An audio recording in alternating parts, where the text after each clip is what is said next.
power in Britain did not disappear suddenly. It gradually contracted, shifted, and was continually redefined by illness, scandal, war, and reform, until the crown evolved from a center of command into a reflection of the nation itself. From the fragile final years of George III to the flamboyant reign of George IV, the monarchy operated under growing pressure from Parliament and public opinion. During the reign of William IV, the state began modernizing its institutions as royal influence steadily receded. Then came Victoria, presiding over an empire at its zenith and a society transforming at industrial speed. By the 20th century, dynastic certainty collided with world war, ideological anxiety, and constitutional restraint, forcing the royal family to endure through adaptation rather than authority. The British royal family we observe today does not represent a point of origin, but rather a late moment within an extraordinarily long continuity. More than 1,000 years of history separate the earliest rulers from the present figures, and within that span the monarchy changed not only its names and territories, but its very nature. A line that once dominated vast regions, commanded armies, and claimed absolute authority gradually lost its power. Eroded by wars of succession, distant conquests, silent betrayals, and the heavy legacy of stone fortresses that still cast their shadow across the landscape. Kings and queens followed one another without interruption, each leaving a distinct trace in chronicles, annals, and memory. This is not the story of an isolated figure, but the full account of an institution that learned to survive by transforming itself. The beginning of this journey is found neither in a unified England nor in a clearly defined Scotland. In the 8th century, the territory we now recognize as England did not yet exist. The British Isles were fragmented into a tangled web of rival kingdoms, inhabited by Anglo-Saxons, Jutes, and Brittonic peoples, all competing for influence, land, and legitimacy. In that divided world, in the year 771 AD, a prince named Egbert was born. Egbert was the son of Ealhmund, king of Kent, and the grandson of a ruler of Wessex, which granted him strong claims to both kingdoms. His inheritance, however, did not ensure stability. When he was barely 10 years old, his father died, and the balance of power collapsed. The struggle for the crown became violent and prolonged. Eventually, Beorhtric, supported by Mercia, prevailed as king. Egbert challenged that rule and was defeated. Forced to flee, he found refuge first in Mercia and later in exile on the European continent. During those years away from his homeland, Egbert did not fade into obscurity. He observed, learned, and was shaped at the Frankish courts under the influence of Charlemagne. There, he acquired political and military experience, gaining insight into how enduring power was built. He waited patiently, aware that his opportunity would come. That moment arrived after the death of Beorhtric. In the year 800, Egbert crossed the Channel and returned to Wessex to claim the throne. His ascent was neither immediate nor peaceful. Despite support from part of the nobility and his continental alliances, threats from neighboring kingdoms were constant. On the very day of his coronation, his brother-in-law was killed in battle against a Mercian army. Finally, in the year 802 AD, Egbert was proclaimed King of Wessex. From that point onward, he pursued a firm policy of consolidation. He extended his control over Kent, Essex, Sussex, Cornwall, and large areas of Wales. Even Northumbria acknowledged his authority. For the first time, nearly all the Anglo-Saxon kingdoms of Great Britain fell under the direct influence of Wessex. Mercia, however, resisted. The two kingdoms had exchanged territory and blood for centuries. Egbert succeeded in temporarily expelling the Mercian king Wiglaf, though Wiglaf reclaimed his throne the following year. Even so, Anglo-Saxon chroniclers remembered Egbert as a pivotal figure in the process of unification. He was granted the title of Bretwalda, Great Ruler of Britain. Although he never fully conquered Mercia, he irreversibly transformed the political balance of the islands. Egbert died in the year 839 AD. He was succeeded by his son Ethelwulf, who soon faced a different and far darker threat. From the north came men clad in furs, armed with axes, arriving from distant lands. The Danish invasion manifested openly in the year 842. Although Ethelwulf achieved a decisive victory at the Battle of Aclea in 851, driving the invaders back to the sea, he understood that this was not an isolated episode, but the beginning of a dangerous era. The threat was so severe that it forced former enemies, such as Mercia and Wessex, into an uneasy alliance, ending nearly 3 centuries of hostility. Upon Ethelwulf's death, the throne passed to his son, Ethelbald. His reign was brief and controversial, particularly due to his decision to marry his own father's widow, an act considered deeply disturbing even by the standards of the time. After only 4 years, Ethelbald died, and the crown passed to his younger brother Ethelbert. The new king inherited a kingdom under constant pressure. Like his father, he was forced to confront increasingly violent foreign incursions. Viking raids intensified along the coast, led by legendary figures such as Ragnar Lodbrok and his son Ivar the Boneless. In the year 865, the raiders even reached Winchester, the capital of Wessex. Ethelbert managed to rally his forces and drive them back, but he died shortly afterward, leaving the throne to his younger brother, Ethelred. That same year, 865 AD, the Vikings captured York and established the first permanent Danish stronghold on English soil. The entire island appeared to be on the brink of a far greater crisis. Ethelred inherited not only a crown, but a besieged kingdom, forced to confront the great heathen army, advancing with no intention of withdrawal. King Ethelred did not face this threat alone. Together with his younger brother, he assembled an army and marched to contain the northern invaders. Prudence, however, proved insufficient. In the year 871 AD, the forces of Wessex were defeated at the Battle of Reading. The kingdom was left exposed. Even so, the defeat was not final. Later that same year, the course of events shifted when the king's brother prevailed in a subsequent engagement, granting a brief respite to an exhausted land. The contrast between the two brothers became clear during those days. While Ethelred withdrew into prayer, faithful to a pious conception of kingship, the young Alfred displayed an impatience characteristic of his age. He took the initiative, led his men into open combat, and succeeded in driving the Viking forces back. This action did not bring a final victory, but it achieved something equally valuable: time. Time to reorganize, to endure, and to resist the pull of panic.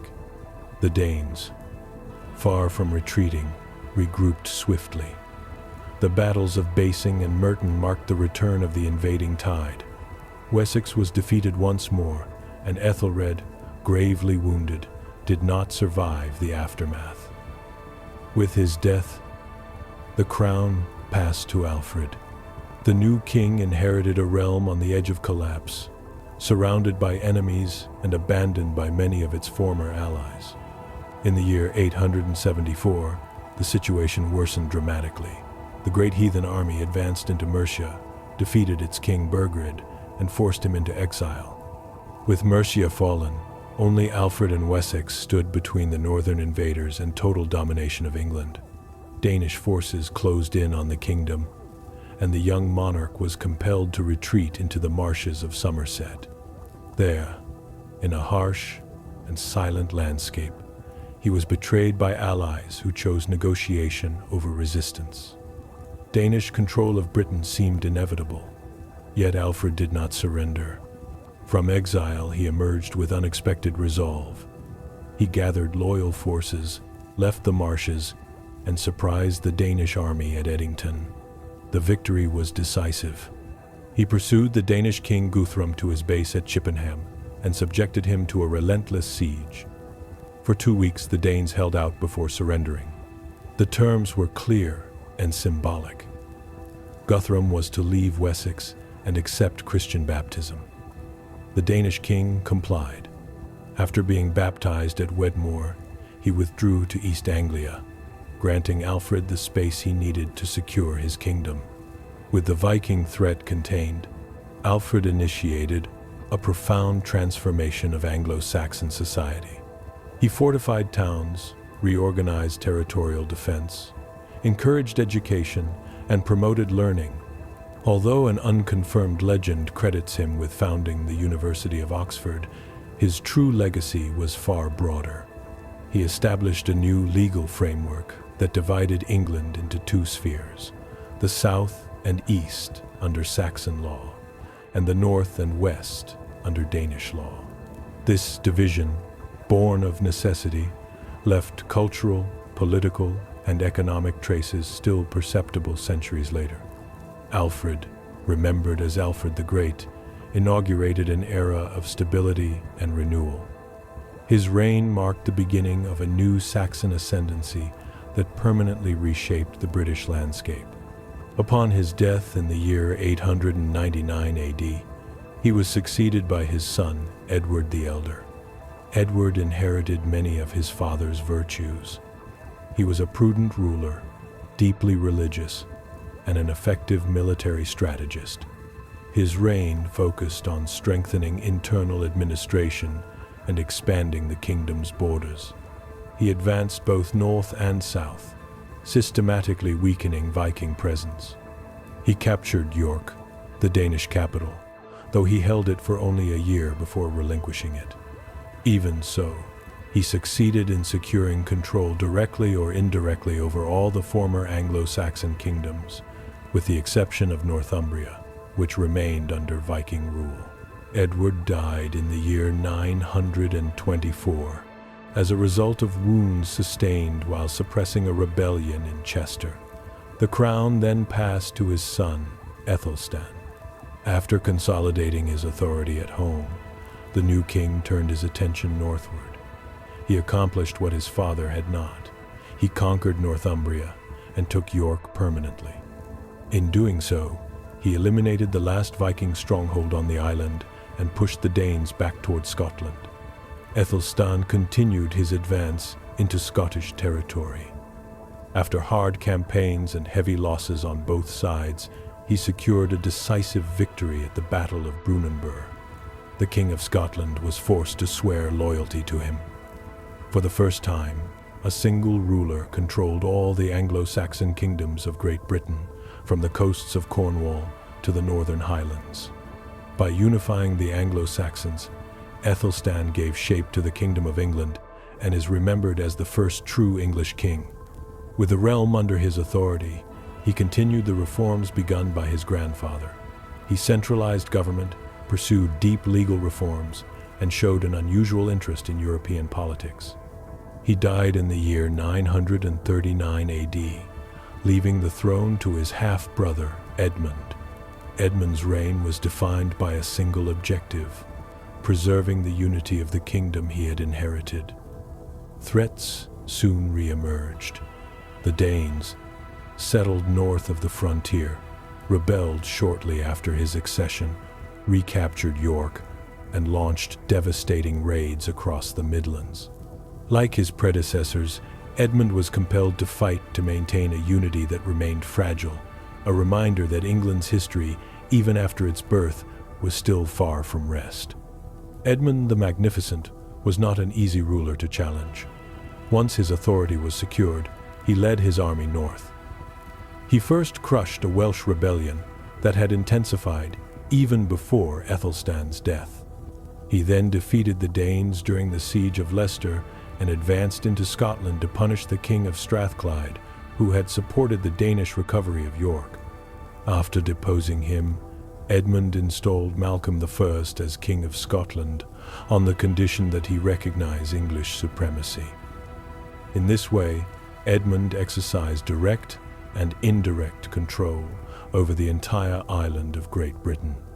His military success, however, did not shield him from a violent end. In the year 946 AD, while attending Mass in Gloucestershire, he was attacked and killed by Leof, a thief whom the king himself had previously exiled for earlier crimes. Edmund was buried at Glastonbury Abbey. With his sons still too young to rule, the kingdom sought stability in his brother, Edred. Edred reigned for 9 years, facing constant tensions, before dying in the year 955 from an intestinal illness. The throne then passed to Edmund's eldest son, Edwig, who was only 15 years old. His decision to divide the kingdom with his brother Edgar weakened royal authority. Edwig ruled south of the River Thames, while Edgar controlled the north. The experiment was short-lived. Edwig died only 4 years after his coronation, and in the year 959, Edgar assumed full control of the kingdom. The reign of Edgar the Peaceful lived up to its name. It was a period of exceptional stability, with no external invasions and no serious internal conflicts. He introduced a standardized coinage and led Benedictine reforms that spread throughout the realm. England enjoyed a rare peace. That calm ended with his death in the year 975. The throne once again became contested between his sons, Edward the Martyr and Ethelred. Edward was crowned, but his reign was brief.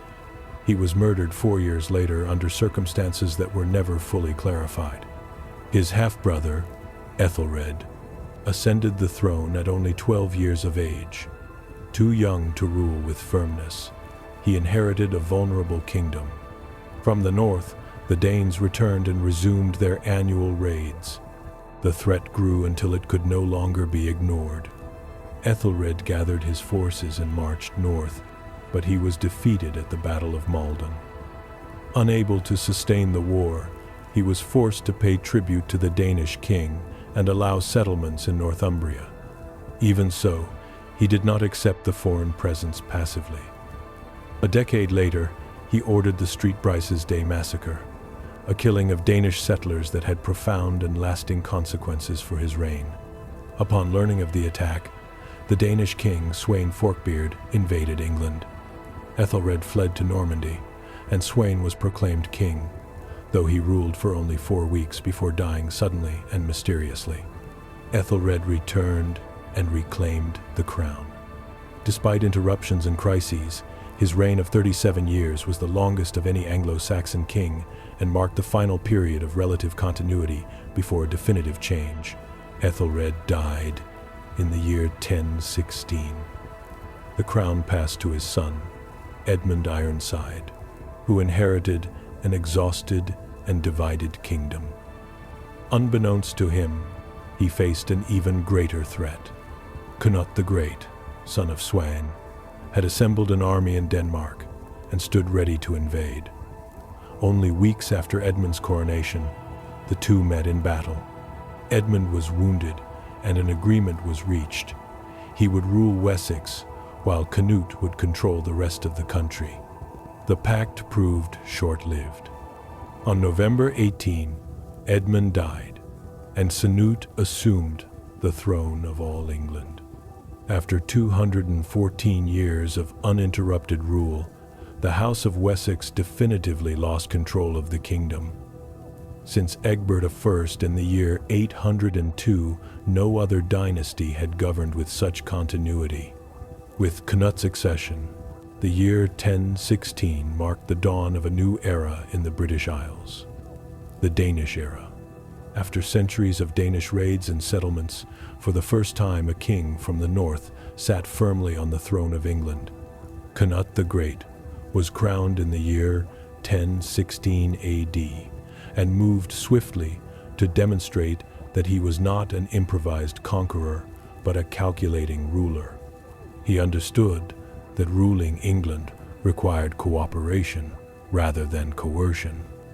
He preserved local laws, appointed English advisors and clergy, and respected the traditions of the realm he had inherited.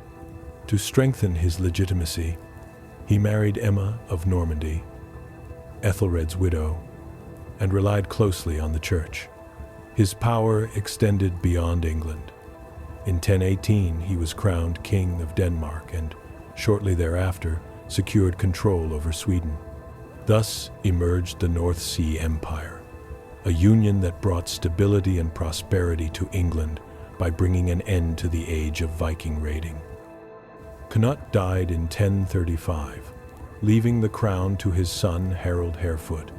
The succession was tense from the outset. Harold was not the favored heir. His brother Harthacnut was in Scandinavia confronting rebellions, but his absence led to Harold being proclaimed king. The decision was unpopular. Godwin, Earl of Wessex, and Emma of Normandy openly opposed it. Emma still had two sons by Ethelred, Alfred and Edward, who had been exiled to Normandy after the Danish conquest. With Harthacnut far away and Harold attempting to secure his authority, Emma summoned her sons to claim their father's throne. Alfred and Edward crossed the Channel in search of support, but they were betrayed. Alfred was captured and handed over to Harold. Edward managed to escape and return to Normandy with his mother. Alfred was blinded during his captivity and died shortly afterward, in the year 1036. Harold ruled for only 4 years. Upon his death in 1040, Harthacnut returned and was crowned King of England. His reign was also brief. He died in 1042 without heirs. Before his death, and possibly under Emma's influence, he recalled his half-brother Edward from exile and named him his successor. With Harthacnut's death, Danish rule in England came to a definitive end. Edward the Confessor ascended the throne, restoring an Anglo-Saxon dynasty, though only by blood. He had spent 25 years in Normandy, and his vision of kingship was deeply shaped by that experience. He surrounded his court with Norman advisors, preferred French over Old English, and strengthened ties with the church. His most visible legacy was the founding of Westminster Abbey, an enduring symbol of the kingdom. Edward had no children, and the question of succession became unavoidable. Two figures emerged as candidates: Harold Godwinson, the powerful earl and leading Anglo-Saxon noble, and William, Duke of Normandy. Harold represented internal continuity and enjoyed broad support within England. William, for his part, had protected Edward during his exile and was connected to the royal family through Emma of Normandy. The problem lay in the absence of a clear decision. Rumors circulated that Edward had promised the crown to William, but they were never confirmed. In 1065, the king suddenly fell into a coma without naming an heir. He died on the 5th of January, 1066. The following day, Harold was crowned King of England in the newly constructed Westminster Abbey. The reaction was immediate. Upon learning of Harold's coronation, William of Normandy was enraged and began preparing an invasion. England entered a brief but decisive period of war, one that was about to transform its history forever. From the outset, King Harold found himself in a precarious position. He was fully aware of the threat posed by the forces of William of Normandy and concentrated his armies along the coast, expecting an immediate invasion after his coronation. Yet, the attack did not come. Severe weather made the Channel impossible to cross and forced William to delay his plans for months. In England, supplies began to run low, and Harold had no choice but to disband his army and return to London. That very day, the 8th of September 1066, an even more urgent threat emerged. From the north, Harald Hardrada, King of Norway, landed in Northumbria and defeated the earls responsible for defending the region. Harold responded without delay. He gathered his forces and undertook a forced march of nearly 400 kilometers northward. In just 4 days, he reached what is now Yorkshire. On September 25, the two armies met at the Battle of Stamford Bridge, just outside York. The clash was decisive. Hardrada was killed in battle, and the English king secured a complete victory, halting the Norwegian invasion. There was no time to celebrate. Barely 2 days later, Harold received word that the Norman fleet had finally set sail. He assembled the men he had left and began a second exhausting march, this time back to the south. Meanwhile, William of Normandy landed with around 7,000 men at Pevensey Bay in East Sussex and quickly secured the area's ancient Roman fortifications. It took the English army a week to reach the southern coast. Harold hoped to surprise the Normans before they could organize, but William's scouts detected the advance and warned the Duke. On the 14th of October 1066, a date forever etched in history, the two armies clashed. The battle began in the morning and lasted throughout the day. At first, the English shield formations held firm, forcing the Normans to fall back. But William had come prepared. Unlike Harold, who relied solely on infantry, the Duke commanded cavalry and archers. He feigned a retreat, luring part of the English army into breaking ranks and advancing in disorder. At that moment, the Norman cavalry struck with effectiveness, encircling and defeating Harold's men. The king, the last Anglo-Saxon monarch of England, was killed in the fighting. Tradition holds that an arrow pierced his eye. It is said that his mother begged William for the return of the body, offering its weight in gold, but the Duke refused. Legend claims that the corpse was thrown into the sea, where the waters of the Channel erased it forever. William advanced toward London, devastating southern England and forcing local lords to swear loyalty. He was crowned on Christmas Day in 1066. With his accession began the Norman era, and the new king adopted the name by which he would be remembered in history: William the Conqueror. Ruling by conquest demanded severity. William punished resistance without mercy, confiscated lands, stripped titles, and executed those deemed dangerous. Those who remained neutral or submitted early were rewarded, and some even entered the new elite through marriage. Beyond the dynastic change, his most visible legacy was the systematic construction of motte and bailey castles across the realm. First built of wood and later of stone, these fortresses became the enduring symbols of his authority, from the site of his landing to the farthest regions of the north. What is now known as Newcastle became one of the clearest symbols of the new order. The fortifications erected there, and in many other parts of the kingdom, unmistakably displayed William's power and control. Historians estimate that during the first 20 years of Norman rule, around 500 castles were built. These structures enabled the king and his followers to contain rebellions and rival claimants, of which there were many. William's first major test came when his former ally, Eustace, Count of Boulogne, rose in rebellion. Dissatisfied with the rewards he had received after the conquest, he gathered local troops and attempted to seize Dover Castle. The effort failed. Eustace was defeated and forced to return the lands he had acquired.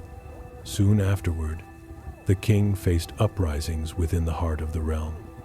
Among the most notable were Edric the Wild in Wessex and Githa, the mother of Harold Godwinson, who organized unrest in Exeter. William suppressed these revolts swiftly, and with relative restraint. The situation changed radically in the north. In the year 1069 AD, the region rose in open rebellion. The king's response was extreme. The repression, known as the Harrying of the North, devastated vast areas around York and Durham, leaving lands depopulated for generations. The brutality of the punishment achieved its purpose. From that point onward, England was firmly subjected to Norman authority. With the kingdom secured, William felt free to travel more frequently between England and the continent. After 1072, he reduced these journeys and spent much of his time in Normandy, leaving the government of England in the hands of his brother Odo of Bayeux and his wife, Matilda of Flanders. During this period, the first great national census was carried out. Known as the Domesday Book, it was an exhaustive record of all the lands of the realm for administrative and fiscal purposes. Its name evoked the Christian Last Judgment, reflecting the definitive nature of its entries. Its historical value is incalculable, as it provides a detailed view of post-conquest England. Today, it is preserved in the National Archives in London. 1 year after the census was completed, on the 9th of September 1087, William the Conqueror died of dysentery during a campaign in France. Following custom, he divided his domains among his sons. Robert received Normandy, William inherited England, and Henry was granted a substantial sum of money. The new king, William II, inherited his father's name and lands, but little else. Crowned the following month, he soon revealed himself to be an unpopular, avaricious, and arrogant ruler. He was a poor administrator, frequently at odds with the church, and provocative toward the nobility. After 13 years on the throne, he met his death in a hunting accident. Although the details remain unclear, it is said that he was struck by a stray arrow. The archer, William Tyrrell, fled after giving his account of the event. With William II dead, the throne should have passed to his elder brother, Robert, Duke of Normandy. However, Henry, the youngest of the brothers, acted swiftly. Taking advantage of Robert's absence on the continent, he seized control of the royal treasury in London and proclaimed himself king in the year 1100 AD. Robert attempted to claim the crown, but was defeated by Henry at the Battle of Tinchebray. Stripped of his duchy, he spent the remainder of his life in captivity. For England, the outcome was favorable. Henry I proved to be an effective ruler. He expanded the royal administration, strengthened the rule of law, and created the exchequer to manage the kingdom's finances directly. These reforms significantly improved tax collection and administrative control. He ruled for 35 years of relative peace and prosperity during a period of profound social and political change on the island. The administrators appointed by Henry did not come from the old noble families. They were new men, without inherited titles, who had risen through ability and loyalty rather than lineage. This approach strengthened royal authority and reduced dependence on the traditional aristocracy. However, in the later years of his reign, a personal tragedy struck the king. His son and heir, William Adelin, died in the wreck of the White Ship while returning from the continent. The loss left Henry without a male successor. Widowed and aware of the gravity of the situation, Henry remarried in the hope of fathering another son. When it became clear that this would not happen, he made an extraordinary decision. He named his daughter Matilda as his heir. It was an unprecedented act. Many nobles publicly swore loyalty to the future empress, but in private they began to pursue other plans. Henry I died in 1135, convinced that he had secured the succession. The reality was very different. After his death, much of the English nobility ignored the will of the late king and supported another candidate, Stephen of Blois, Henry's nephew. The idea of a woman ruling England provoked deep resistance. It was widely believed that a queen could not exercise power with the same firmness as a man. Moreover, Stephen was a familiar and acceptable figure among the elite, respected, decisive, and wealthy. Matilda, by contrast, was seen as proud and distant. She had spent much of her life outside the kingdom, married to the Holy Roman Emperor, and many regarded her as a foreigner. Thus began the period remembered as the Anarchy. News of Henry's death reached Stephen first. He crossed the Channel and was crowned king in 1135, arguing that the stability of the realm must take precedence over earlier promises. Matilda, now the wife of the Count of Anjou, was still on the continent and learned of the usurpation only later. This delay allowed Stephen to rule without immediate opposition. When Matilda became aware of what had occurred, she reacted with fury. In 1139, she crossed the Channel and sought the support of her half-brother, Robert, Earl of Gloucester. Robert agreed to back her claim. Open conflict erupted in 1141, when Stephen's forces confronted Robert's army at the Battle of Lincoln. Stephen fought bravely but was defeated and captured. Brought before Matilda, he was imprisoned at Bristol Castle. The Empress then advanced toward London with the intention of being crowned. However, she encountered unexpected resistance. The crowds of the capital, composed of ordinary citizens rather than soldiers, rose against her. Forced to withdraw, she saw her cause weakened further when Robert was captured during the retreat at Winchester. To secure her brother's release, Matilda agreed to free Stephen. With the king once again at liberty, the war continued without a clear victor. Matilda was captured at Devizes, but managed to escape by disguising herself as a corpse transported on a cart. Later, she was besieged at Oxford Castle and carried out another daring escape, descending the walls by rope during a snowstorm. Dressed in white to blend into the surroundings, she walked through the night to Wallingford, evading the patrols sent to capture her. The conflict reached a stalemate. Neither side succeeded in bringing the entire kingdom under its control. In 1153, Matilda's son Henry landed in England and began forging his own alliances among the most powerful nobles, supporting his mother's claim. By then, Matilda was exhausted. She withdrew to Normandy and formally transferred her right to the throne to her son. Stephen was in a similar position, weakened after years of war. Both sides accepted a negotiated settlement. The Treaty of Westminster established that Stephen would retain the crown for the rest of his life, after which Henry would be recognized as the legitimate king of England. Stephen died the following year. With his death, the throne passed to Henry. From the ashes of civil war emerged a new dynasty that would rule England for nearly half a century. A new era was beginning, and with it a new dynasty, the Plantagenets. Henry II was crowned King of England on the 19th of December 1154 AD, and from the outset of his reign it was clear that he faced a monumental task. 18 years of civil war had left the kingdom exhausted. The England his grandfather had known barely a generation earlier no longer existed. The royal treasury was nearly empty, central administration had largely collapsed, and local lords strengthened during the chaos had seized power from the crown, dangerously diminishing royal authority. Henry began his rule by restoring control over the royal administration and reaffirming English dominance over Wales.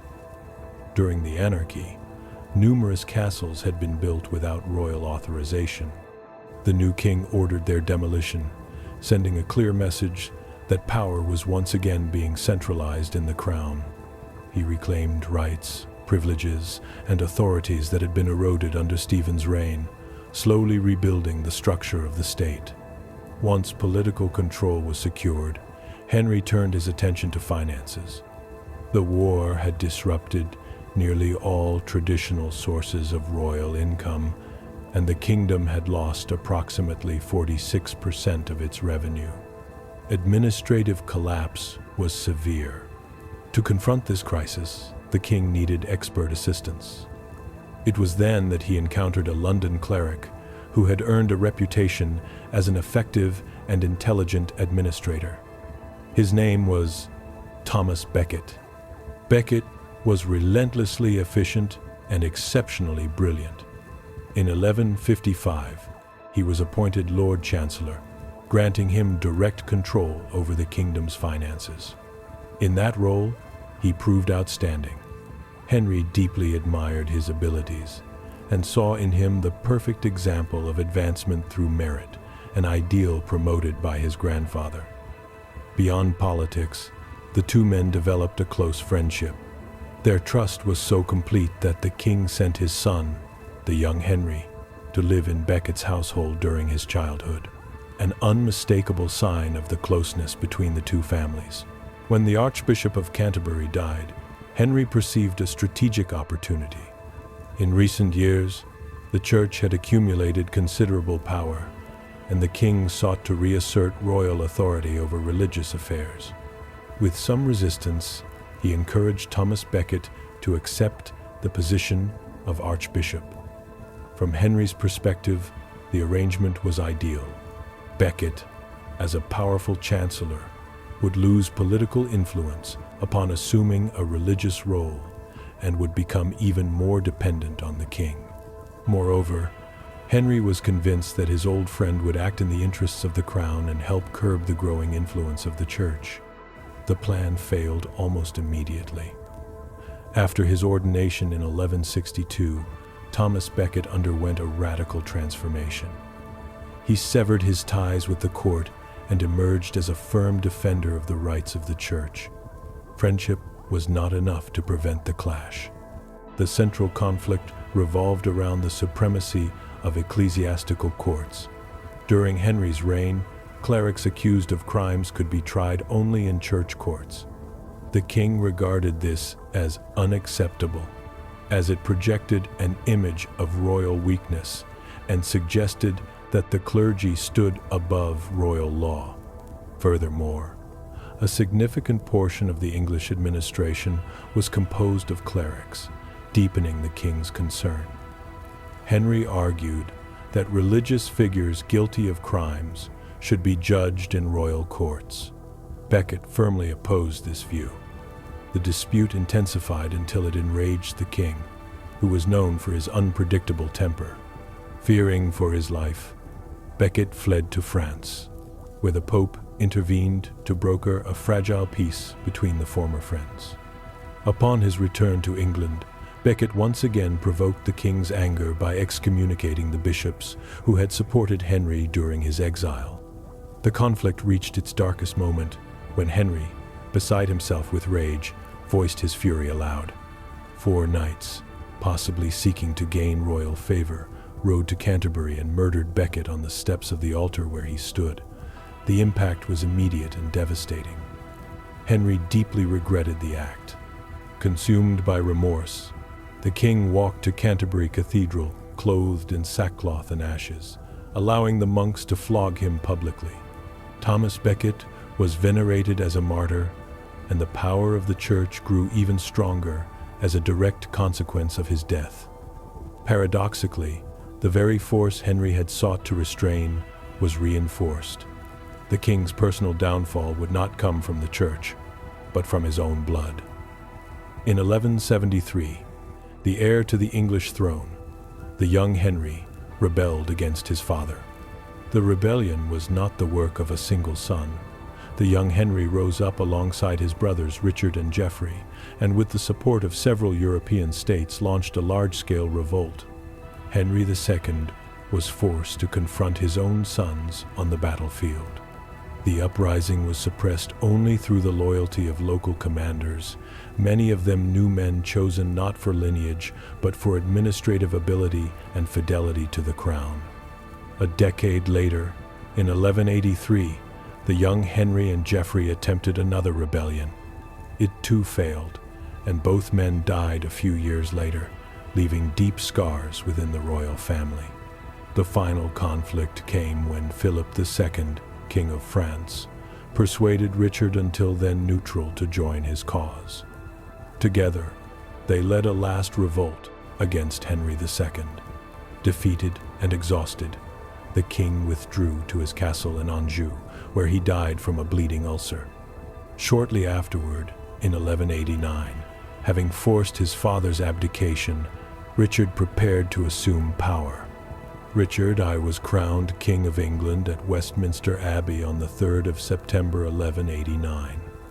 History would remember him fondly as Richard the Lionheart, a symbol of courage and military prowess. His reign was exceptional not for what occurred in England, but for his absence. Richard spent most of his rule abroad, almost entirely devoted to what would later be known as the Third Crusade. In fact, he remained in England for only about 10 months before departing to join Philip II of France in an effort to reclaim Jerusalem from Muslim control. In the East, Richard proved himself a brilliant strategist, fighting with ferocity and determination as he advanced toward the Levant. His rivalry with the Muslim commander Saladin became legendary. The Crusaders succeeded in recovering parts of the lost territory, but England was relegated to a secondary concern. For Richard, the kingdom became primarily a source of resources to finance his campaigns in the Middle East. Failing to retake Jerusalem, Richard began his return to Europe, but he was captured by the Duke of Austria, a personal enemy held for an enormous ransom. The king was removed from the political stage. Meanwhile, his younger brother John, entrusted with the administration of the realm, hesitated to pay the £60,000 demanded for Richard's release. With the intervention of the Archbishop of Canterbury and of his mother, Eleanor of Aquitaine, the ransom was finally raised and Richard regained his freedom. Richard the Lionheart died as he had lived, in battle. He was struck by a crossbow bolt during a campaign in France. The wound quickly became infected, and his death was inevitable. According to the chroniclers, Richard asked to see the crossbowman who had wounded him and discovered that he was little more than a boy. The youth confessed that Richard had killed his father and brother and that he had acted in search of vengeance. Expecting execution, he was instead forgiven in a final act of mercy by the king. Richard died in his mother's arms on the 6th of April 1199. Chroniclers of the time wrote that the lion had been brought down by an ant. After his death, John was crowned King of England in 1199. Like his brother, he acquired a nickname, though a far less glorious one, John Lackland. As the youngest of Henry II's 4 sons, he had not been expected to inherit significant possessions, yet fortune favored him. Having not taken part in the wars against his father, he was rewarded with lands in Ireland and France for his loyalty. This would prove to be the high point of his reign. Unlike Richard, absent yet popular, John was a present and deeply unpopular king. He was an ineffective administrator, a greedy ruler, and an incapable military commander. His constant interference in the affairs of the realm seriously weakened royal authority. In 1204, he lost all the family lands on the continent, for the first time since 1066, separating the Norman aristocracy from England. In 1209, he was briefly excommunicated by Pope Innocent III, following a conflict with the clergy, and his relationship with the English nobility deteriorated rapidly due to his erratic leadership and unpopular decisions. After failing in his attempt to recover Normandy, John returned to England to confront a powerful rebellion led by barons deeply dissatisfied with his rule. The king's new fiscal policies and the growing economic pressure on the nobility pushed the situation to a breaking point. The barons demanded that their traditional rights be respected and, by force, compelled the monarch to sign an extraordinary document, the Magna Carta, in the year 1215 AD.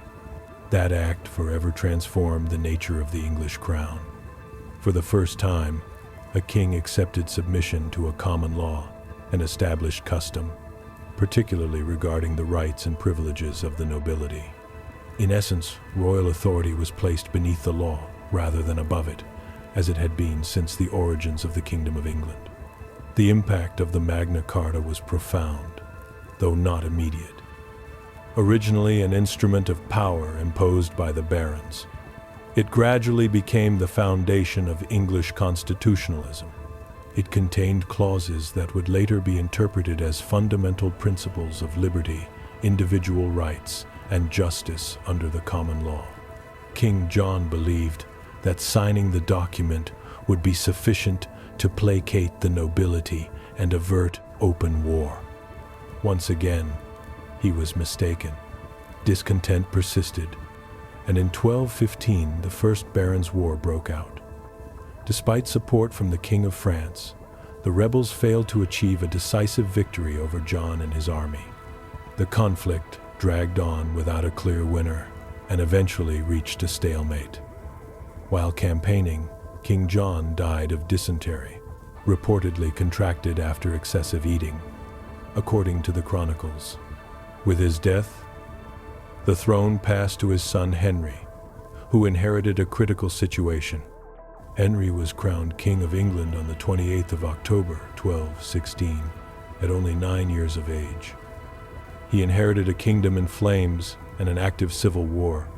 The task of ending the conflict fell to an incomparable veteran, William Marshal, 1st Earl of Pembroke, who had served 5 English monarchs with loyalty. A brilliant and respected commander, he led the royal forces with determination and defeated the baronial army at the Battle of Lincoln and at the naval Battle of Sandwich later that same year. With the rebels defeated, the young king displayed unexpected maturity. He promised to uphold the Magna Carta, accepted limits on royal power, and committed himself to protecting the rights of the nobility. Thanks to this conciliatory approach, the rebellion was finally subdued. Henry then focused his efforts on rebuilding the kingdom, relying on capable and loyal statesmen. The following years were devoted to restoring royal authority, which had been weakened during the war. By around 1230, having reached his majority, Henry had consolidated his power. His attention then turned to what he regarded as the greatest humiliation of his father's reign, the loss of the French territories. The English crown had never fully recovered from the collapse of the Angevin Empire, and Henry III aspired to reverse that outcome. He prepared an invasion fleet with the intention of reclaiming by force the lands he believed were his birthright. The campaign proved disastrous, perhaps following the advice of Hubert de Burgh, 1st Earl of Kent, who had governed on the king's behalf during his minority. Henry avoided direct confrontation with the French. Instead, he moved through the territory, demanding oaths of loyalty from local barons and lords. Some complied, others refused. The result was a futile undertaking that failed to consolidate English control in the region. In the end, the king was forced to return to England without achieving any tangible success. No sooner had Henry and his troops left France than those barons who had sworn loyalty to him reverted to supporting the French king. The invasion was a costly failure that severely damaged the monarch's standing among his nobility. Hubert de Burgh fell from favor. Upon his return, Henry dismissed him, imprisoned him, and ultimately confined him in the Tower of London. The man chosen to replace him proved no better.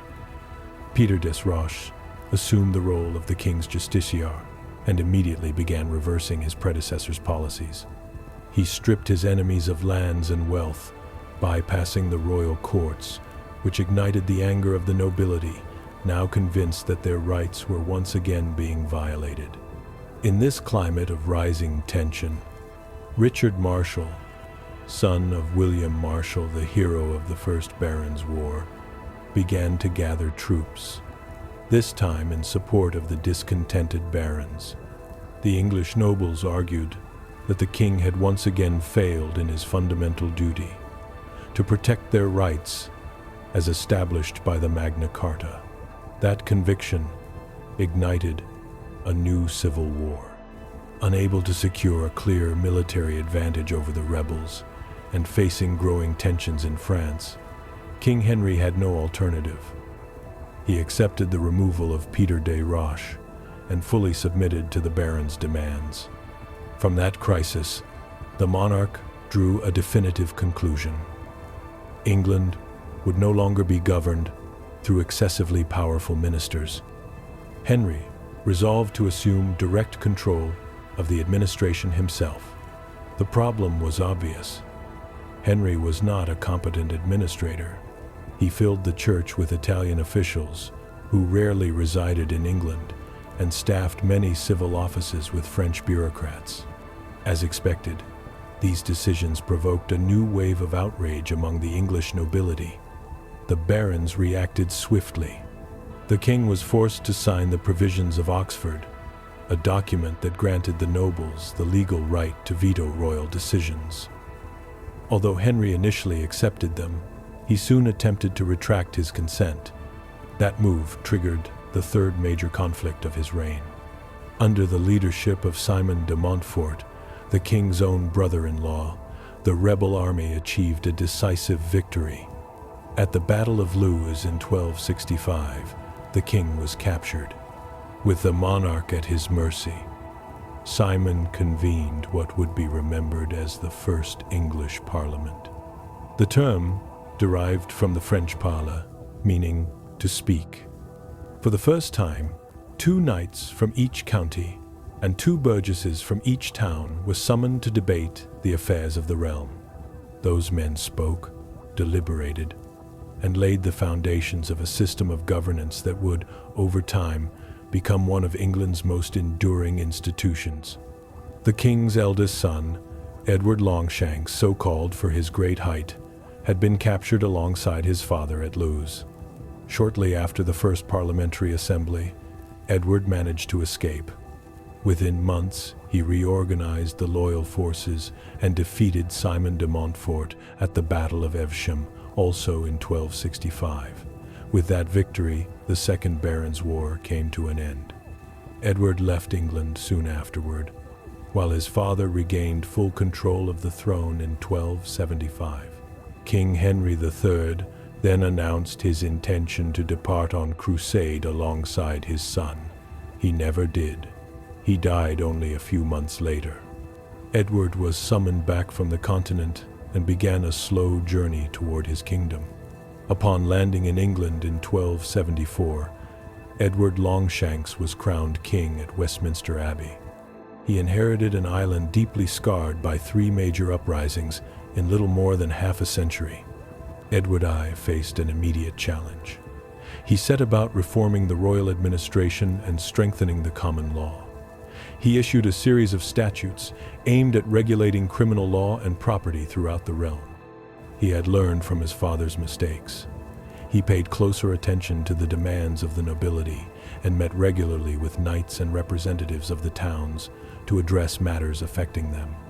He soon established himself as a firm, methodical, and in many respects, just ruler. External conflicts, however, soon demanded his attention. The first erupted in Wales, where a rebellion led by the Welsh leader Llywelyn challenged English authority in 1282. The royal army confronted the fierce effectiveness of Welsh archers and, despite suffering considerable losses, succeeded in suppressing the revolt. To secure control of the region, Edward ordered the construction of a chain of castles and permanently increased royal presence. In 1284, his son was born on Welsh soil and was named Prince of Wales, a title that has since been borne by the heir to the English throne. In 1291, a new conflict arose, this time along the northern border. Edward was called upon to arbitrate among 3 rival claimants to the Scottish throne. He chose to crown John Balliol. The problem lay in the fact that Balliol had sworn feudal homage to the English king, compromising the neutrality expected of Edward. The decision enraged the Scottish lords, who sought support from France. Suddenly, England found itself threatened on multiple fronts. In response, Edward openly claimed feudal sovereignty over Scotland, setting the stage for a larger conflict. Edward marched north and invaded Scotland. In 1296, he defeated King John Balliol and seized the Scottish crown. He also took the Stone of Scone, the central symbol of Scottish kingship, used for centuries in coronations. For this campaign, Edward Longshanks became known as Edward, the Hammer of the Scots. Back in England, the king ruled over a kingdom in transformation. He strengthened Parliament, made councils more frequent, and clearly defined the functions of the courts. The King's Bench handled matters concerning the crown and serious crimes. The Exchequer managed royal finances, and the Court of Common Pleas resolved disputes between subjects. From this system emerged a new figure, the lawyer. Edward separated the law from the direct influence of the clergy and promoted the training of lay jurists. Thus arose the Inns of Court, where law was taught in the common English tongue alongside basic social norms. During his reign, the educational system that would shape the University of Oxford also took firmer form, building upon older academic traditions. Edward I died in 1307 while campaigning in the north. Legends surrounding his final wishes to continue fighting even after death reflect his identity as a warrior king. Yet his most enduring legacy was not military, but administrative.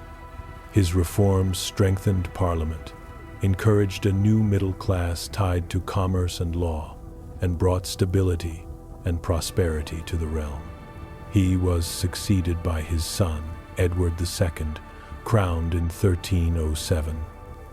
Unlike his father, he inherited a strong and stable England. He soon, however, displayed a lack of interest in governance.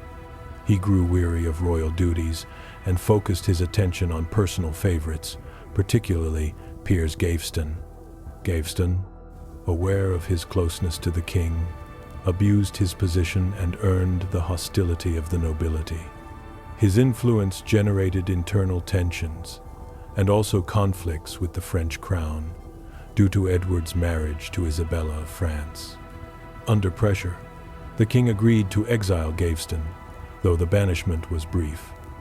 By 1307, he was already back at the monarch's side. In 1308, Parliament refused to proceed with any reforms while Gaveston remained at court. Only when the Archbishop of Canterbury threatened excommunication did Edward yield and send him to Aquitaine. Once again, the decision was not final. The king soon recalled him, provoking the fury of the barons and the outbreak of a new rebellion.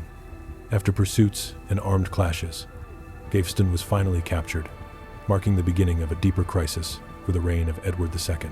Piers Gaveston was eventually captured at Scarborough Castle and taken to Warwick, where he was tried as a traitor and sentenced to death. The sentence was carried out on the direct orders of the Earl of Lancaster, who ordered his beheading. The chronicles record that King Edward was deeply affected by the loss of his closest companion. History, however, did not pause. Soon afterward, Edward suffered a decisive defeat at the hands of Robert the Bruce at the Battle of Bannockburn. And after only 18 years of English domination, Scotland regained its independence in 1314. The king attempted to compensate for this failure by elevating a new favorite at court. Hugh Despencer took Gaveston's place and, like him, quickly amassed power alongside his family. The English nobility, already exhausted by years of abuse, would not tolerate this renewed concentration of influence. Another civil war erupted, led by the Earl of Lancaster. After 5 years of bloody conflict, King Edward prevailed. Lancaster himself was captured and beheaded at Pontefract Castle in 1326, while the power of the Despencer clan spread throughout England. Faced with this imbalance, Queen Isabella intervened with the support of the French crown. Together with her ally and lover, Roger Mortimer, she raised an army defeated Edward and captured Hugh Despenser. Tried for treason, he was executed with extreme brutality, in accordance with the law. To prevent further threats, Isabella forced her husband to abdicate. The throne then passed to their son, Edward III. Edward was only 15 years old when he was crowned. He inherited a weakened kingdom with precarious finances and royal authority eroded by the barons. Until he reached his majority, power rested in the hands of Isabella and Mortimer, who ruled as regents. Edward despised this arrangement. Mortimer monopolized royal authority, and the young king grew resentful of both him and his mother. In 1330, shortly before turning 18, Edward acted. He rose against his regents, ordered Mortimer's execution, and assumed full control of the kingdom. With power in his hands, he first turned his attention to Scotland, launching a successful campaign that recovered lost territories, though ones difficult to hold in the long term. In 1337, King Philip VI of France confiscated the English Duchy of Aquitaine. Edward responded by claiming the French throne, initiating a conflict that would mark Europe for generations. Although his dynastic claim was rejected by French courts, the king was determined to fight. After early setbacks, England achieved major victories at Crécy and Poitiers, leading to the Treaty of Bretigny. The agreement granted extensive territories to England, although Edward formally renounced his claim to the French crown. The peace was short-lived. As the war resumed, a far greater threat struck the continent. In 1348, the Black Death reached England. Streets filled with corpses, the afflicted bore dark, suppurating swellings, and many interpreted the catastrophe as divine punishment. Within a few years, the bubonic plague killed between 1/3 and 1/2 of Europe's population, irreversibly altering the course of history. For years, King Edward was fortunate enough to avoid direct contact with the disease, which spread rapidly through the unsanitary conditions of England's major cities and devastated the common population. The plague became a catalyst for social change more powerful than any previous event in English history. The extreme loss of life produced a severe labor shortage that struck at the heart of the kingdom's economy. With fewer people available to work the fields, many landowners chose to enclose their lands and abandon traditional intensive agriculture, replacing it with sheep farming, an activity requiring only a fraction of the former workforce. Feudal lords began allowing peasants, previously bound to the land as serfs, to purchase their freedom. Thus emerged a new social class, free laborers. People who for generations had been tied to a single place could now move, and many chose to settle in large cities that had been heavily affected by the plague. This shift toward wool production profoundly transformed the English economy in the years that followed.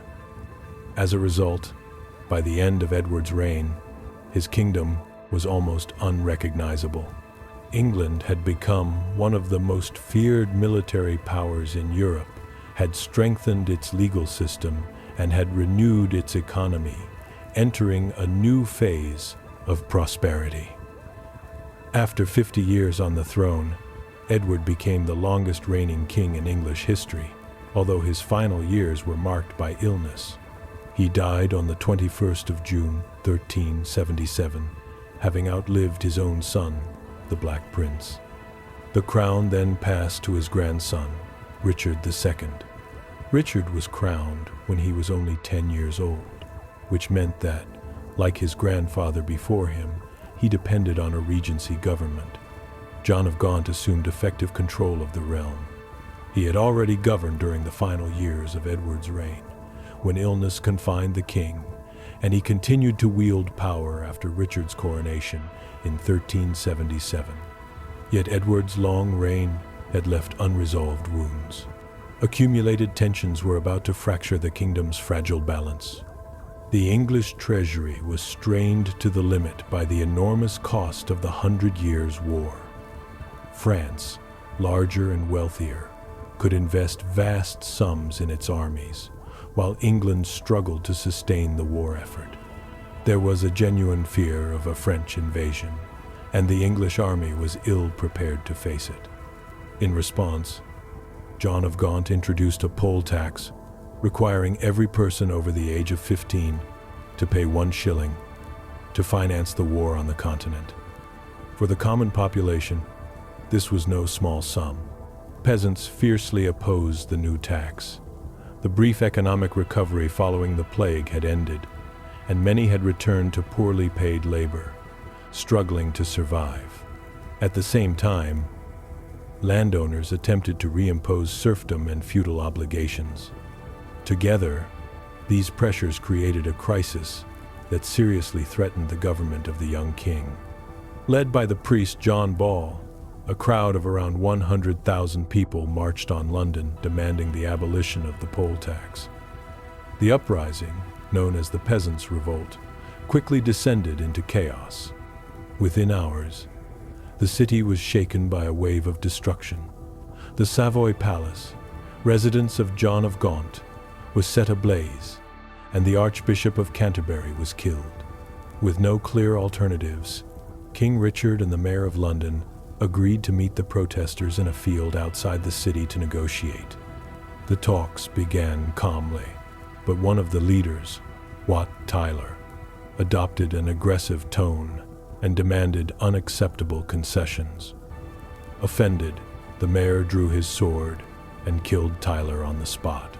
Fearing that the crowd would erupt once more into violence, the young king performed an act of remarkable courage. He stepped forward and called on the peasants to follow him, drawing them away from the immediate chaos.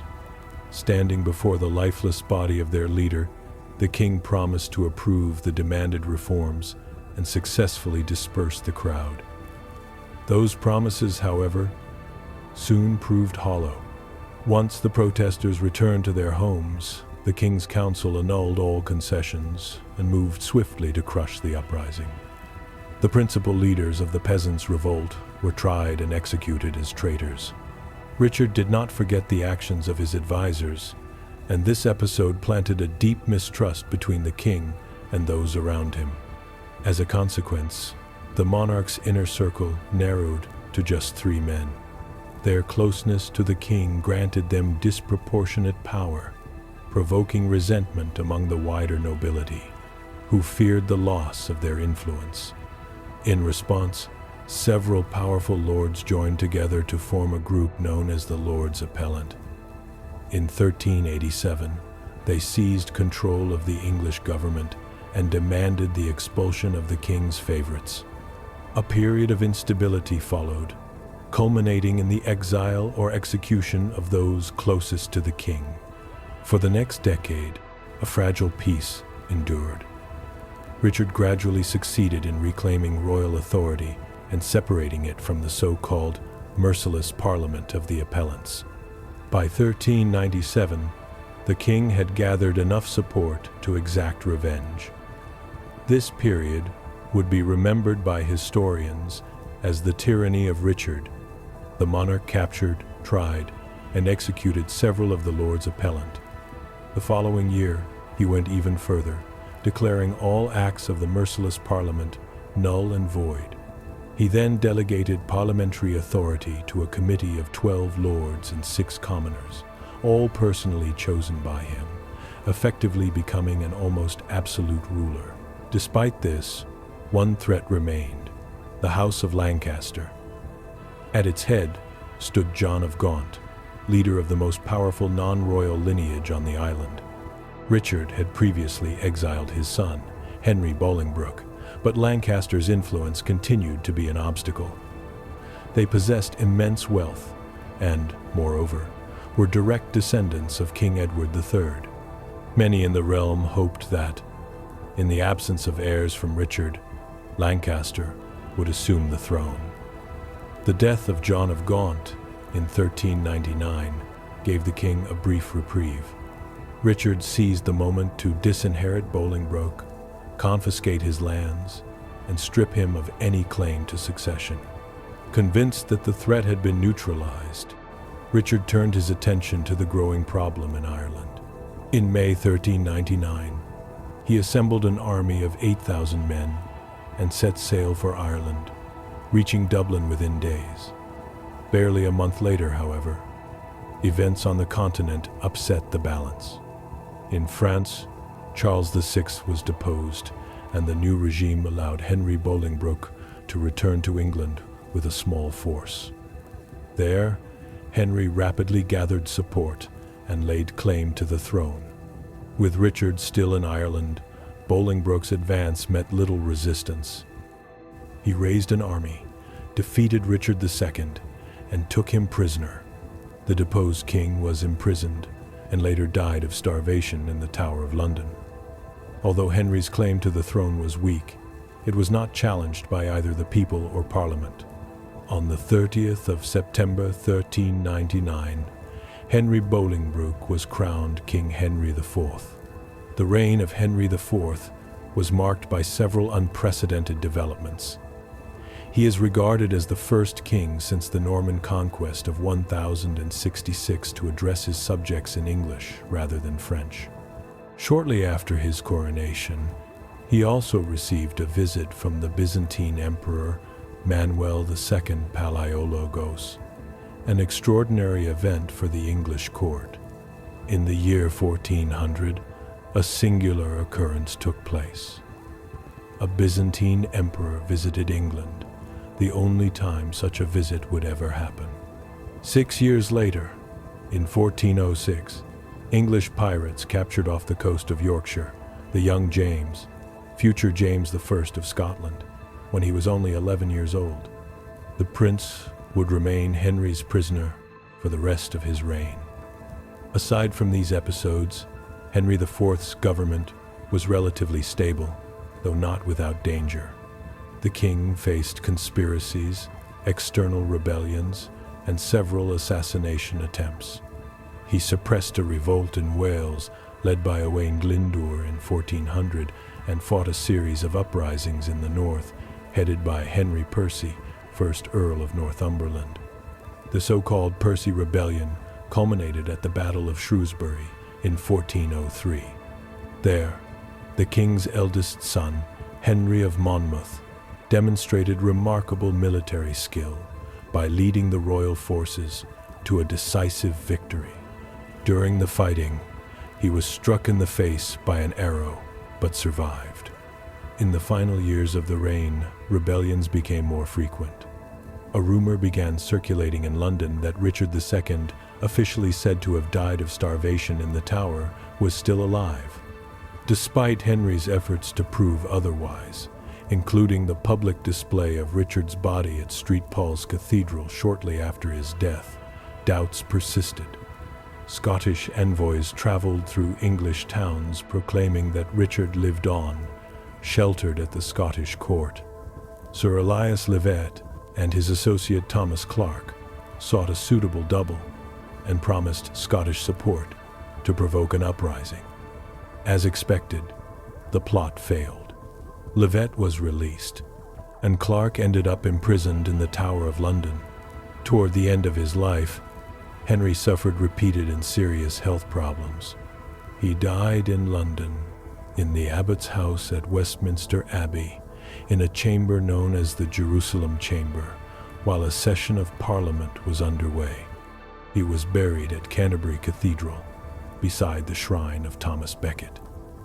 The English throne passed in full to his son, Henry of Monmouth. On the 9th of April 1413, Henry of Monmouth was crowned King Henry V at Westminster Abbey. On the day of his coronation, a violent snowstorm lashed the gathered crowds, yet the young king addressed his people despite the conditions. Chroniclers describe him as tall, slender, and rosy-faced. He had developed an early taste for warfare during his father's reign. He took part in suppressing the Welsh rebellion and personally commanded the royal army at the Battle of Shrewsbury at only 16 years of age. Nevertheless, Henry V inherited many of the same problems that had marked his father's rule. His coronation had its detractors, and the young king moved swiftly to secure his position. His aim was to govern a united England and to eliminate the constant threat of claimants and usurpers. He allowed old disputes to be set aside. He ordered Richard II to be reburied with full honors, granted Edmund Mortimer a seat on the royal council, and gradually restored titles and properties that had been confiscated during the previous reign. When faced with genuine threats, Henry showed firmness. He suppressed unrest without compromise in 1414 and crushed the Southampton Plot in 1415, in which several earls and barons supported Mortimer's claim to the throne. The conspiracy failed due to the lack of popular support, and Mortimer himself remained loyal to the king throughout the affair. Henry also promoted the use of English in government, keeping official records and personal correspondence in that language for the first time since the Norman conquest more than 3 centuries earlier. With the internal situation stabilized, the king turned his attention abroad. The 100 Years' War continued, despite a brief lull. In 1415, Henry V assembled an army and landed at Harfleur in Normandy, intending to recover territories on the continent. After a short siege, the city fell into English hands, though the victory came at a high cost. Henry had taken longer than expected to capture Harfleur, and the consequences of that delay soon became apparent. The campaign proved far harsher than Henry V had hoped. Of the nearly 12,000 men with whom he had landed in Normandy, barely 6,000 remained. Desertion, hunger, and disease had decimated his forces. Against the advice of several of his counselors, the king chose not to withdraw immediately. He ordered his army to march across French territory toward the port of Calais, where they could resupply and return to England. However, unable to cross the River Somme, Henry was forced to divert inland. There, near the small village of Agincourt, he was intercepted by a vastly superior French army. The English forces were exhausted. The French army outnumbered Henry's men by nearly 5 to 1, and many English soldiers were suffering from dysentery. Even so, the king had no alternative. He had to fight. Heavy rain the previous night had turned the ground into deep mud. Henry, an experienced strategist, decided to exploit this terrain disadvantage. At 11 in the morning, the French launched a direct cavalry charge against the English line. Henry advanced his archers and ordered them to fire without pause. With a lethal range of more than 200 meters, English arrows rained down on the French cavalry, which struggled to advance through the mud. Many riders were thrown from their horses, forced to dismount, and some drowned in the mire. Before the cavalry reached the English ranks, Henry had ordered large sharpened stakes to be driven into the ground, a tactic previously unused against the French. The charge was neutralized, and the battle devolved into brutal hand-to-hand combat. English archers abandoned their bows and joined the fighting with improvised weapons. The battle turned swiftly.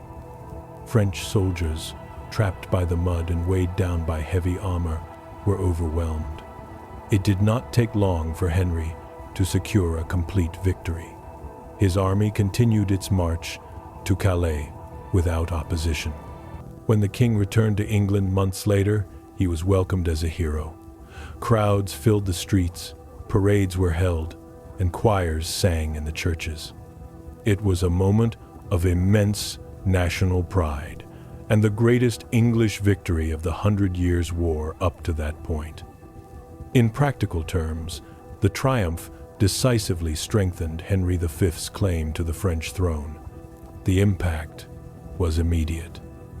Internal conflict erupted at the French court, and in 1420, the Treaty of Troyes was signed, recognizing Henry as regent and heir to the throne of France.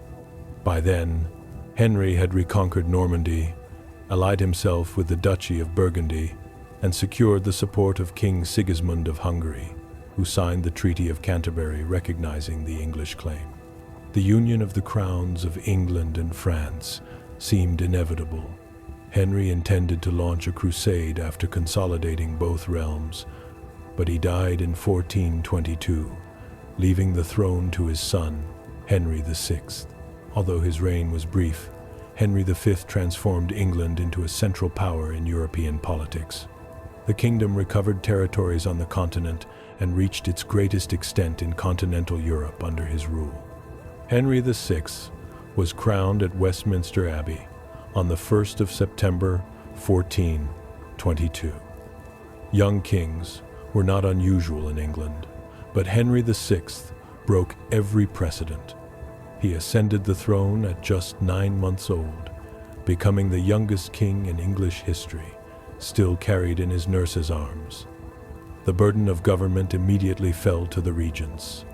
Only a few months after his English coronation, the infant traveled to France and was crowned king at Notre Dame Cathedral, fulfilling the Treaty of Troyes signed by his father. As the young king grew, his mother, Catherine, married Owen Tudor and bore 2 sons, Edmund and Jasper. In later years, Henry would grant titles and earldoms to his half-brothers in Normandy. The influence of this family would have profound consequences for England's future effects that had yet to unfold as the kingdom entered a new and fragile phase of its history. When Henry reached the age of 16, he formally assumed full control of the Kingdom of England. The timing, however, could not have been worse. The country was entering the onset of the late medieval Great Depression, a prolonged period of economic decline that would last nearly half a century and steadily erode royal authority. This structural crisis was compounded by the nature of the king himself. Henry VI was described by his contemporaries as shy, passive, and deeply averse to confrontation and violence. He bore little resemblance to his father, and in the medieval world such traits were not regarded as virtues, but as signs of weakness. Had he at least demonstrated administrative talent, he might have retained some respect at court. Instead, it soon became clear that his fragility went beyond temperament. Henry suffered recurring episodes of mental collapse that left him completely incapacitated and returned control of the government to regents and advisors.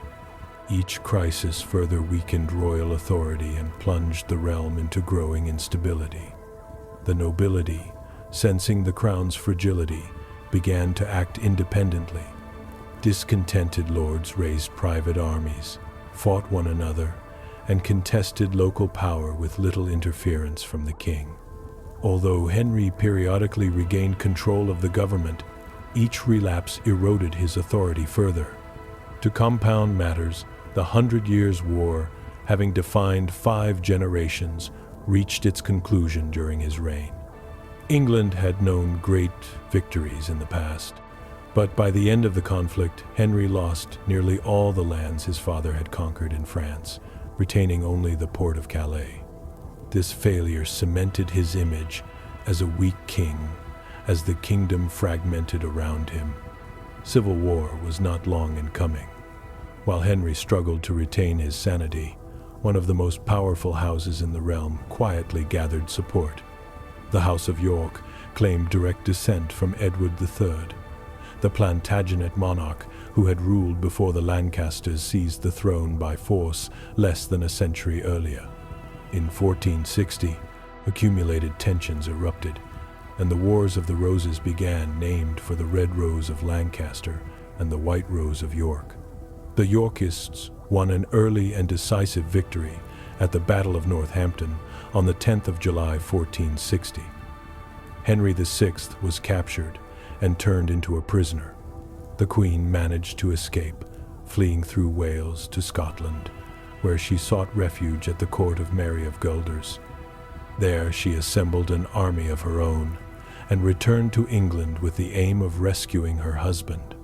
After defeating the Yorkists at Wakefield, she marched south to St. Albans, where she overcame the Earl of Warwick and freed the king. Henry's mental state at that time was alarming. Contemporary accounts report that he laughed and sang while the battle raged around him, oblivious to the chaos. The Lancastrian victories were short-lived. Edward of York reorganized his forces and confronted the royal army at the Battle of Towton in 1461. Fought amid a fierce snowstorm, Towton became the bloodiest battle ever fought on English soil. The Yorkist victory was complete. Edward deposed Henry VI and proclaimed himself king. Even so, the war continued. Henry fled the battlefield and became a fugitive in his own realm. He was eventually betrayed by the Black Monk of Addington and captured by Yorkist forces. Edward chose not to execute him. Instead, he imprisoned Henry in the Tower of London. Edward of York was crowned King Edward IV on the 28th of June 1461. As a usurper, he urgently required parliamentary legitimacy to sustain his claim. Many lords, however, remained loyal to Henry VI or chose to remain neutral. This forced the new king to rely almost entirely on a small circle of nobles, most notably Richard Neville, Earl of Warwick, whose influence would prove decisive in the years that followed. Warwick had advised the king to marry Anne of France or Bona of Savoy. From his perspective, such a union would have strengthened diplomatic ties between England and France, creating a counterweight to the Duchy of Burgundy, which had significantly increased its power and influence in Europe over the previous decade. Edward ignored this advice. In a move that defied all political expectation, he secretly married Elizabeth Woodville, a woman of far lower social rank, a widow unconnected to the great noble houses, though described by chroniclers as intelligent and charismatic. The decision humiliated Warwick and marked the beginning of an irreversible rupture. Tensions escalated further in 1467, when Edward dealt Warwick another blow by dismissing his brother from the office of Lord Chancellor. By then, Warwick had already begun forging alliances against the king. Convinced that Edward was surrounded by bad advisors, he marched on London with an army, openly declaring his intention to purge the government. With Edward absent in the north, Neville's forces easily defeated the royal troops at Edgecote Moor in 1469. The king's father-in-law, Richard Woodville, and his younger son were captured and executed at Kenilworth, an act that deeply shocked the court. Despite these initial successes, Warwick soon discovered that his support in the capital was limited. Edward, who had been captured and confined at Middleham Castle, was released and allowed to reclaim the throne. A period of fragile stability followed, marked by deep mistrust. Warwick was expelled from court and chose to leave England. He traveled to France, where he sought continental support and swore to restore Henry VI, who was still alive in the Tower of London. The Yorkist government grew increasingly unpopular, and Warwick succeeded in raising an army of approximately 30,000 men. On the 9th of September 1470, he landed once more in England. Edward, unable to confront him, fled to Bruges to avoid capture. Warwick fulfilled his promise and restored Henry VI to the throne.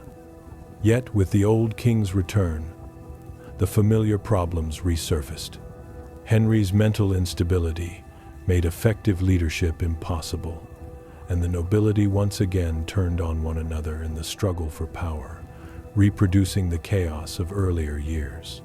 Meanwhile, Edward returned to England with the backing of powerful Flemish merchants. He advanced slowly from the north, gathering support along the way, before marching on London. He entered the capital without resistance and ordered Henry VI imprisoned once again. The decisive phase of the conflict came in 1471. Warwick was defeated and killed at the Battle of Barnet, and barely a month later a second Lancastrian army was destroyed at the Battle of Tewkesbury. Henry VI's only son, Edward of Westminster, died on the battlefield. Henry himself died less than a year later, With the old king and his heir dead, Edward believed he had finally secured his throne. Yet the kingdom remained scarred by years of war, internal rivalries, and widespread mistrust. Even so, he managed to retain control for the remainder of his reign. Toward the end of his life, his health deteriorated severely, and he died on the 9th of April, 1483. His son, Edward V, was intended to succeed him, but as he was still a child, the king had appointed his brother, Richard, Duke of Gloucester, as Lord Protector and Regent until the boy reached his majority. Edward V was never crowned. It soon became clear that the new Lord Protector had no intention of relinquishing power. Richard assumed control of the kingdom immediately after his brother's death. Official records indicate that preparations were made for Edward V's coronation, though historians debate whether these were genuine or merely maneuvers intended to reassure the young king's supporters. Richard's reputation as a usurper began to take shape due to the speed with which he consolidated his authority. Shortly after being named Lord Protector, he acted with extreme severity to suppress an alleged plot against his life, involving the young king's uncles, led by Anthony Woodville.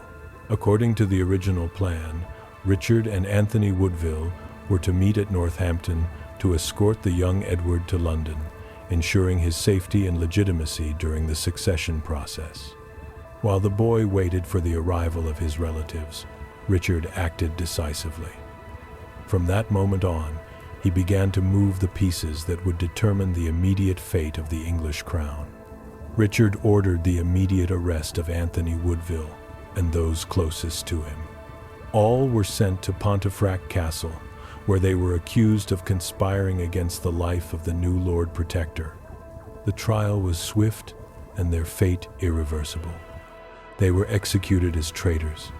Shortly thereafter, Richard informed his nephew of what had occurred, portraying his uncles as dangerous threats who had been neutralized for the good of the realm. He assured the young Edward that everything had been handled with justice and necessity. Richard personally escorted the boy to London and installed him in the royal apartments of the Tower, a place that traditionally housed monarchs prior to their coronation. That transfer, however, did not mark an end, but the beginning of a far broader plan. Upon learning of her husband's death, the Queen Dowager hurried toward the capital in search of support among those loyal to the memory of King Edward IV. Richard moved quickly. He accused the Queen's associates of participating in the alleged conspiracy against his life and, after brief judicial proceedings, ordered their execution, completely dismantling the Woodville power base. With his rivals eliminated, only one obstacle stood between Richard and the crown: the young princes confined in the Tower. In this context, the Bishop of Bath and Wells presented a decisive revelation. He claimed that the marriage between Edward IV and Elizabeth Woodville was invalid, as the king had previously been pledged to Eleanor Butler. If accepted, this meant that the children born of the Woodville union were illegitimate and had no right to the throne. The argument was proclaimed publicly in a sermon delivered on the steps of St. Paul's Cathedral on the very day Edward V's coronation was to take place. There, the young prince was declared a bastard, and Richard was presented as the rightful heir. Shortly thereafter, representatives of the nobility and the City of London drafted a formal petition requesting that Richard assume royal power directly.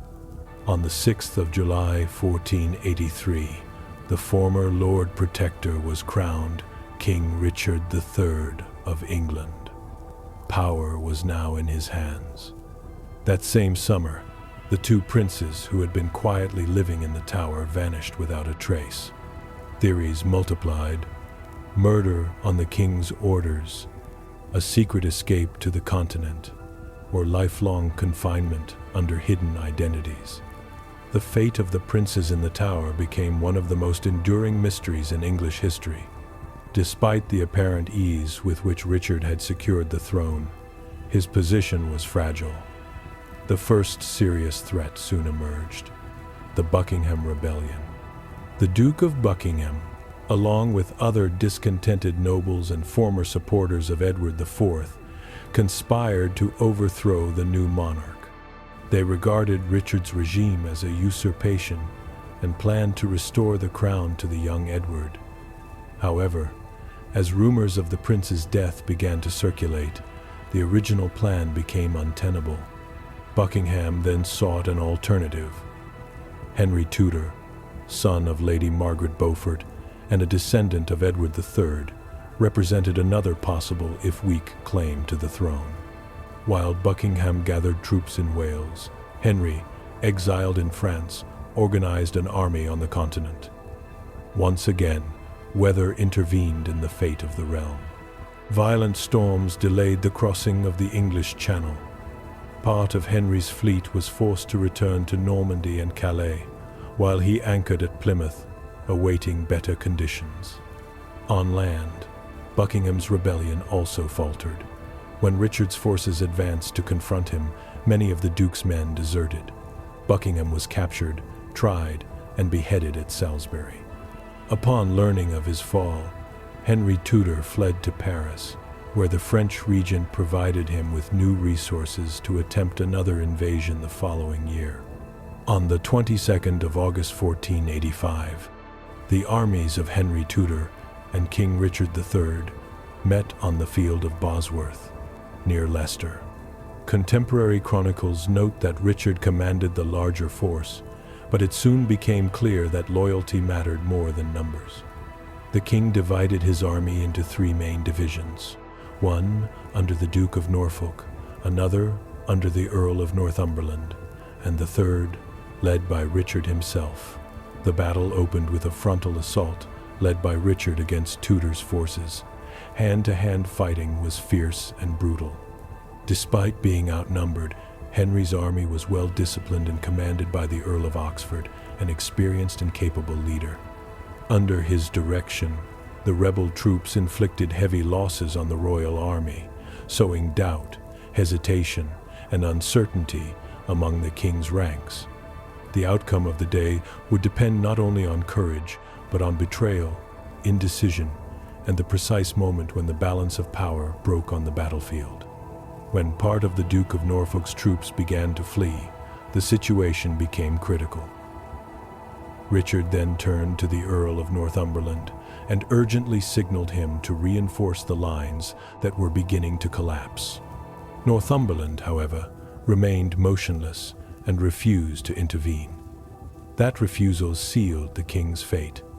Meanwhile, on a hill overlooking the field of Bosworth, Sir William Stanley had arrived with his men. For decades, he had been loyal to the Yorkist cause.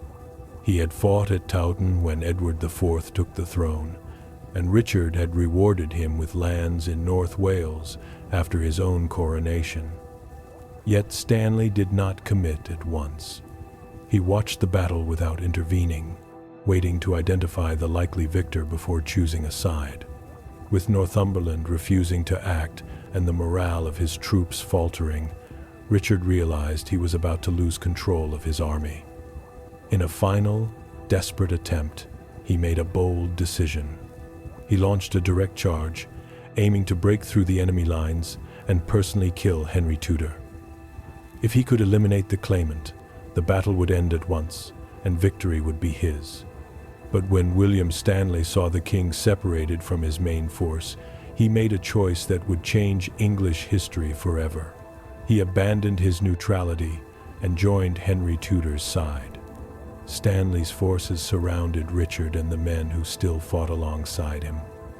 The king was unhorsed amid the chaos. "A horse, my kingdom for a horse," he cried as he fought ferociously, surrounded by enemies. Chroniclers claim that Richard came within a single sword's length of Henry Tudor before he was finally overwhelmed. He was struck down where he fought. With his death, the Battle of Bosworth came to an end. Richard III became the last English king to die in battle. Legend holds that the crown was found resting against a nearby bush. There on the battlefield, it was lifted and placed upon Henry Tudor's head. Richard's body was buried without honors in an abbey near Leicester. His fall marked the definitive end of the Wars of the Roses and made Richard III the last monarch of the House of Plantagenet. After more than 3 decades of civil war, England finally had a new king. Henry Tudor was crowned Henry VII at Westminster Abbey on the 30th of October 1485. His accession signaled the beginning of the period known as Early Modern England. As a king by right of conquest, he immediately faced the challenge of consolidating his power. He did so by marrying Elizabeth of York, daughter of Edward IV, thereby uniting the rival houses of Lancaster and York under a new dynasty, the Tudors. He punished those loyal to the former king and rewarded those who swore allegiance to the new regime, promising not to confiscate lands or strip titles. Many accepted the change and supported the new monarch. Once his position was secure, Henry focused on repairing a kingdom deeply scarred by conflict. Decades of civil war and years of instability had left England in severe administrative and financial disorder. Henry proved well suited to the task. He firmly believed in royal absolutism, the divine right of the monarch to rule without submission to the nobility, the church, or parliament. This conviction led him to involve himself directly in the daily management of the realm. Methodical and cautious, he soon emerged as an exceptional administrator and diplomat. His absolute priority was the crown's finances. After 30 years of conflict and a prolonged economic depression, the treasury was depleted. Henry revitalized royal finances, improved tax collection, and retained the same financial officials throughout his reign, providing stability and allowing administrative mechanisms to be refined. Unlike his predecessors, he avoided excessive spending and pursued a policy of austerity. In 1486, he introduced the Acts of Resumption, reclaiming for the crown lands granted during the civil wars and decisively strengthening the king's economic position. His greatest economic achievement was the Magnus Intercursus, or Great Agreement. Centuries earlier, England had shifted from a traditional agricultural economy to large-scale sheep farming. Over time, the trade in English wool became the central pillar of the kingdom's economy and its principal export to Europe. The Magnus Intercursus regulated this trade on terms favorable to England, ensuring steady revenues and consolidating the financial foundations of the new Tudor regime. The economic stability Henry had built was threatened when Margaret of Burgundy chose to support Perkin Warbeck, a new claimant to the English throne. This sparked one of the first major political crises of the Tudor reign. In direct response, the king imposed a trade embargo on Burgundy, cutting off the supply of English wool and severely restricting commerce with the continent. Wool, however, remained an essential resource, and English wool was highly prized from Paris to Rome. Economic pressure soon took effect, and both sides were compelled to negotiate. The result was the Magnus Intercursus, an agreement that reopened trade between England and Burgundy under terms clearly favorable to the English crown. The treaty removed many of the taxes imposed on English goods entering Europe, strengthening the kingdom's economy and filling the royal coffers. England benefited enormously from this new commercial framework, consolidating its position as a major exporting power on the continent. On the domestic front, Henry faced 2 significant uprisings during his reign. The first involved Lambert Simnel, a young boy used as a symbolic figure to impersonate one of the princes in the Tower. After the defeat of his supporters, the king showed notable clemency. He spared the boy's life and assigned him permanent employment in the royal kitchens, where he would live out the rest of his days. The second threat was far more serious. Perkin Warbeck succeeded in gathering international backing, including the direct support of Margaret of Burgundy and organized a force with the intention of invading England. Although he too was defeated, his fate was very different from Simnel's. Deemed a genuine threat to the stability of the realm, Warbeck was captured and executed. He died on the gallows alongside several of his followers, bringing his cause to a definitive end. Taken as a whole, the reign of Henry VII was an extraordinarily stable and prosperous period. He ruled for 24 years, steadily strengthening the authority of the crown and expanding the royal treasury.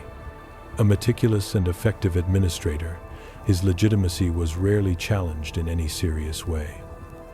After decades of civil war, the kingdom welcomed with relief the stability he had restored. Nevertheless, the final years of his life were marked by profound personal tragedies. He lost his eldest son, Arthur, to the illness known as the English sweating sickness. Chroniclers report that the king, usually reserved and controlled, was heard weeping openly over the death of his heir. Soon afterward, he also lost his wife, Queen Elizabeth. Following her death, Henry withdrew from court life for weeks, avoiding all contact. Many contemporaries claimed that he never fully recovered from that loss. He died on the 21st of April 1509. The throne then passed to his second son, Henry, Duke of York. Few English kings have achieved such lasting fame as Henry VIII, an historical irony, considering that he was never intended to rule. The original heir had been his elder brother, Arthur, Prince of Wales, born in 1486, and prepared from childhood to succeed his father. Henry, by contrast, grew up as a spare prince, with few responsibilities, devoting his youth to study, sport, music, and the pleasures of courtly life. Arthur married at the age of 15 to Catherine of Aragon, daughter of the powerful Catholic monarchy of Spain, sealing a strategic alliance between the two kingdoms. Yet only months after the wedding, the newlyweds fell gravely ill with the English sweating sickness. Catherine survived, but Arthur died, clearing the path for his younger brother to inherit the crown. History has not been kind to Henry VIII. His image is often reduced to two defining features: his 6 marriages and his break with the Catholic Church. He is frequently portrayed as an obese, violent, and uneducated man, a depiction at odds with contemporary accounts of his youth. Henry was a gifted athlete, a talented musician, deeply religious, and well-educated. These qualities made him immensely popular both at the English court and among the rulers of Europe. However, his charisma did not translate into administrative skill. Henry showed little interest in the day-to-day governance of the realm and was far less frugal than his father. As a result, the vast treasures he inherited began to dwindle. One of the few men whose counsel he respected was Sir Thomas More, a member of the Privy Council and a personal friend of the king. To ease the burden of government, Henry entrusted much of the administration to an extraordinarily ambitious man, Cardinal Thomas Wolsey. The son of a Suffolk wool merchant, Wolsey was a shrewd and highly effective diplomat. His rise within the church was meteoric. Bishop of London, Archbishop of York, Cardinal, Lord Chancellor of England, and finally Papal Legate. He became one of the clearest examples of advancement by merit in Tudor England, and for a time he was even seriously considered as a candidate for the papacy. Scholars argue that one reason Wolsey was ultimately passed over for the papacy was England's increasingly uncomfortable position in the European religious landscape. The continent was entering a period of profound spiritual upheaval. Intellectuals, theologians, and reformers were challenging the traditional doctrines of the Church. This movement would come to be known as the Reformation, and many of its proponents found fertile ground in England. They argued that the Church had strayed from its original principles and become corrupt. It is essential, however, to clarify that Henry's break with the Catholic Church did not arise from reformist conviction. Henry was, at heart, a religious conservative. His decision was personal, pragmatic, and deeply self-interested. After the death of his brother Arthur, Henry had obtained a special papal dispensation to marry Catherine of Aragon, Arthur's widow, on the grounds that the previous marriage had never been consummated. For many years, the union was stable and respected. Over time, however, a problem emerged that came to obsess the king. Henry desperately needed a male heir. After 24 years of marriage, Catherine had given him only one child, a daughter named Mary. This unsettled the monarch, and his attention soon turned to Anne Boleyn, one of the Queen's ladies-in-waiting. Anne Boleyn refused to become a mere mistress. She rejected the king's advances and made it clear that she would accept him only as a lawful wife. Henry then turned to his most trusted man, Cardinal Wolsey, charging him with the delicate task of requesting an annulment of his marriage to Catherine from the Pope. Rome refused. The decision struck directly at royal pride. Furious and in need of a scapegoat, Henry dismissed Wolsey and accused him of treason. The cardinal avoided a long and humiliating trial only because he died shortly after his fall from favor. The situation soon became urgent. Anne Boleyn became pregnant, and Henry was convinced the child would be male. As long as he remained married to Catherine, any child born to another woman would be deemed illegitimate. With the Pope refusing to cooperate, the king turned to Parliament, pressuring it to declare his first marriage invalid. Henry married Anne in secret. Soon afterward, the long-awaited child was born. But to his deep disappointment, it was a girl, the future Elizabeth I. The king's actions provoked a fierce reaction. Not only did the clergy feel attacked, but relations with the Kingdom of Aragon deteriorated severely, damaging England's international standing. In the years that followed, Henry chose to press forward without retreat. In 1534, the Act of Supremacy was passed, declaring the king, not the Pope, the head of the Church of England. Rome had exercised that authority since Anglo-Saxon times, but the social climate had changed. The Church was widely perceived as wealthy, corrupt, and distant from the people, and Henry exploited that resentment to his advantage. As supreme head of the English Church, the king acted without compromise. Opposition would be punished.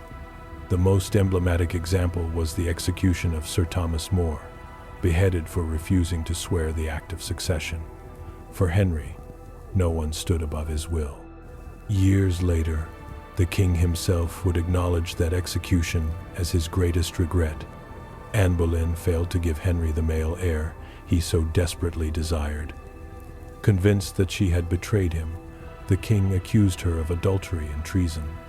Anne was beheaded, along with those alleged to be her accomplices. Henry then married Jane Seymour, a woman of simpler upbringing but one for whom the king felt deep affection. Jane succeeded in giving him the long-awaited heir, Prince Edward. The child, however, was frail, and his survival was uncertain. Jane died only weeks after the birth, and Henry was left devastated by her loss. In 1540, the king was persuaded to marry Anne of Cleves. The union proved an immediate failure and was annulled shortly thereafter. That same year, Henry married Catherine Howard, only 19 years old, and a cousin of Anne Boleyn. She, too, would end her life on the scaffold. His final wife, Catherine Parr, was fortunate enough to outlive him. Henry VIII died in 1547 at the age of 55 and was buried in St. George's Chapel at Windsor Castle, beside the remains of Jane Seymour. The reign of Henry VIII has often been described as one of the most consequential in English history. He died convinced that he had achieved his central aim, securing a male heir to the throne. Yet, It soon became clear that the decisions he had made were about to draw England into a new period of instability and conflict, testing everything he had built. That chain of events would ultimately lead to the deaths of all but one of Henry's children. Edward was crowned on the 20th of February, 1547, at just 9 years old, too young to rule in his own right. The kingdom fell under a regency council led by his uncle, Edward Seymour. Edward VI was the first English monarch educated entirely within Protestantism, and his brief reign was marked by profound transformations, both economic and religious. The starting point was far from favorable. Henry VIII had left behind an exhausted treasury after years of excessive spending and inefficient administration. This legacy was compounded by a costly and largely unsuccessful war against Scotland, which ended without tangible gains. England withdrew its forces from both Scottish territory and northern France. Yet the most enduring impact of Edward's reign did not come from the battlefield, but from the spiritual realm. Although Henry VIII had broken with Rome, he remained doctrinally Catholic and preserved many traditional practices. Edward, by contrast, was raised as a committed Protestant. Under Seymour's guidance, sweeping religious reforms were enacted. Central Catholic institutions such as the Mass and clerical celibacy were abolished. The Acts of Uniformity imposed mandatory attendance at Sunday worship. Paradoxically, these authoritarian measures also introduced the concept of Sunday as a compulsory day of rest for peasants. As the government pursued these reforms, the young king's health steadily declined. Edward was frail, pale, and chronically ill.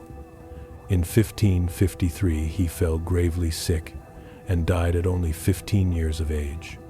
Childless and facing imminent death, he devised together with his advisors a plan for the succession. Determined to preserve the Protestant character of the kingdom, he excluded his elder sisters and named his cousin, Lady Jane Grey, granddaughter of Henry VII, as his heir. With this decision, Mary and Elizabeth were removed from the line of succession. Mary, a devout Catholic, would almost certainly have reversed the recent religious reforms. As so often in English history, the death of the monarch unleashed chaos. Lady Jane Grey was never crowned. She lacked support beyond the court, and after barely 9 days, she was overthrown. Mary Tudor, eldest daughter of Henry VIII and Catherine of Aragon, raised an army in East Anglia and marched on London. Jane was arrested and executed for treason, and Mary claimed the crown. Excluding the disputed reigns of Jane Grey and the Empress Matilda, Mary I became the first reigning queen of England. Although she prevailed over her Protestant cousin, her reign was marked by significant losses. England permanently lost Calais, ending centuries of English presence on the European continent. Edward's fears were swiftly realized. Mary dismantled much of the Protestant reform program. A devout Catholic, Mary viewed Protestantism as the direct cause of her mother's humiliation and her own displacement. During her reign, Protestants were harshly persecuted, and many were burned at the stake, earning her the epithet Bloody Mary. Yet her conflict was not confined to religion alone. She soon clashed with her own parliament, which blocked several of her counter-reforms and prevented them from becoming law. Her marriage to Philip of Spain was deeply unpopular. Although both shared the Catholic faith, Parliament ensured that Philip could neither rule England nor inherit the throne upon Mary's death. The couple had no children. In 1558, Mary fell gravely ill. It was clear that the end was near. With Philip excluded from the succession, the crown would pass to the last person she had ever imagined would reign, Elizabeth. With Elizabeth's accession, the pendulum of religious reform swung back toward Protestantism. Elizabeth I was crowned on the 17th of November, 1558. Unlike her predecessors, she possessed remarkable political intelligence and a finely tuned diplomatic instinct. She understood that to remain in power, she would need to balance carefully the interests of Parliament, the nobility, and the people, avoiding the extremes that had plunged England into conflict in the preceding decades. Under Elizabeth's rule, England's religious structures assumed their definitive form. In 1563, the Church of England was formally consolidated as it is recognized today. Its doctrine was firmly Protestant, yet its liturgy, rituals, and organization retained a distinctly Catholic appearance. This was a calculated compromise, a moderate reformation designed to ease tensions without provoking a total rupture. Even so, religion remained a constant threat to the new queen. That danger soon manifested itself in a Catholic uprising in the north of the kingdom, led by her cousin Mary, Queen of Scots. As a granddaughter of Henry VII, Mary laid claim to the English throne, a claim eagerly supported by many Catholics. Elizabeth viewed Mary as a direct threat, though at first she hesitated to act harshly. She chose to imprison her, keeping her under strict surveillance. During her captivity, however, it was discovered that Mary maintained ongoing correspondence with the Queen's enemies. Faced with this evidence, Elizabeth had no alternative. In 1587, Mary, Queen of Scots, was executed for treason. From that point on, Elizabeth's attention gradually shifted from internal conflicts to external threats. Relations with Spain had been deteriorating for years. Long-standing resentment over the treatment of Catherine of Aragon and later of Mary's husband, Philip of Spain, had brought the two powers to a critical point. Spain remained firmly anchored in Catholicism, while England was becoming one of the principal bastions of the Protestant Reformation in Europe. The final spark came from the New World, discovered by Christopher Columbus in 1492. The Spanish crown had grown immensely wealthy from the metals and resources extracted from its American territories. England, whose imperial ambitions were not yet fully developed, turned to piracy. English seamen attacked Spanish galleons crossing the Atlantic, seizing their cargoes and carrying them back to England. In public, Elizabeth condemned these actions. In private, she encouraged them. Prominent privateers such as Francis Drake and John Hawkins were rewarded and ennobled for their exploits. By 1588, Spain resolved to act. It assembled a colossal fleet with the intention of invading England. Known as the Spanish Armada, it sailed from Lisbon with more than 150 ships and 18,000 men. At the time, it was the largest fleet Europe had ever seen, superior in both numbers and firepower to the English Navy. When news of its departure reached Westminster, fear spread rapidly. The Armada was sighted off the coast of Plymouth, where Francis Drake, according to legend, was calmly playing bowls. It is said that he insisted on finishing the game before turning to the battle ahead. English ships set sail and began skirmishing off the coast of Cornwall. With smaller, more agile vessels, the English harassed the Spanish fleet, inflicting early damage. As the Armada advanced up the channel, the Spanish commander rejected suggestions to stop and occupy the Isle of Wight, choosing instead to continue toward a rendezvous with the Duke of Parma's forces in Flanders. The fleet reached Calais largely intact, but that night everything changed. Unable to win a direct engagement, the English set fire to ships and sent them drifting toward the anchored Armada. Panic scattered the Spanish fleet, which suffered heavy losses. A further defeat at Gravelines sealed its fate.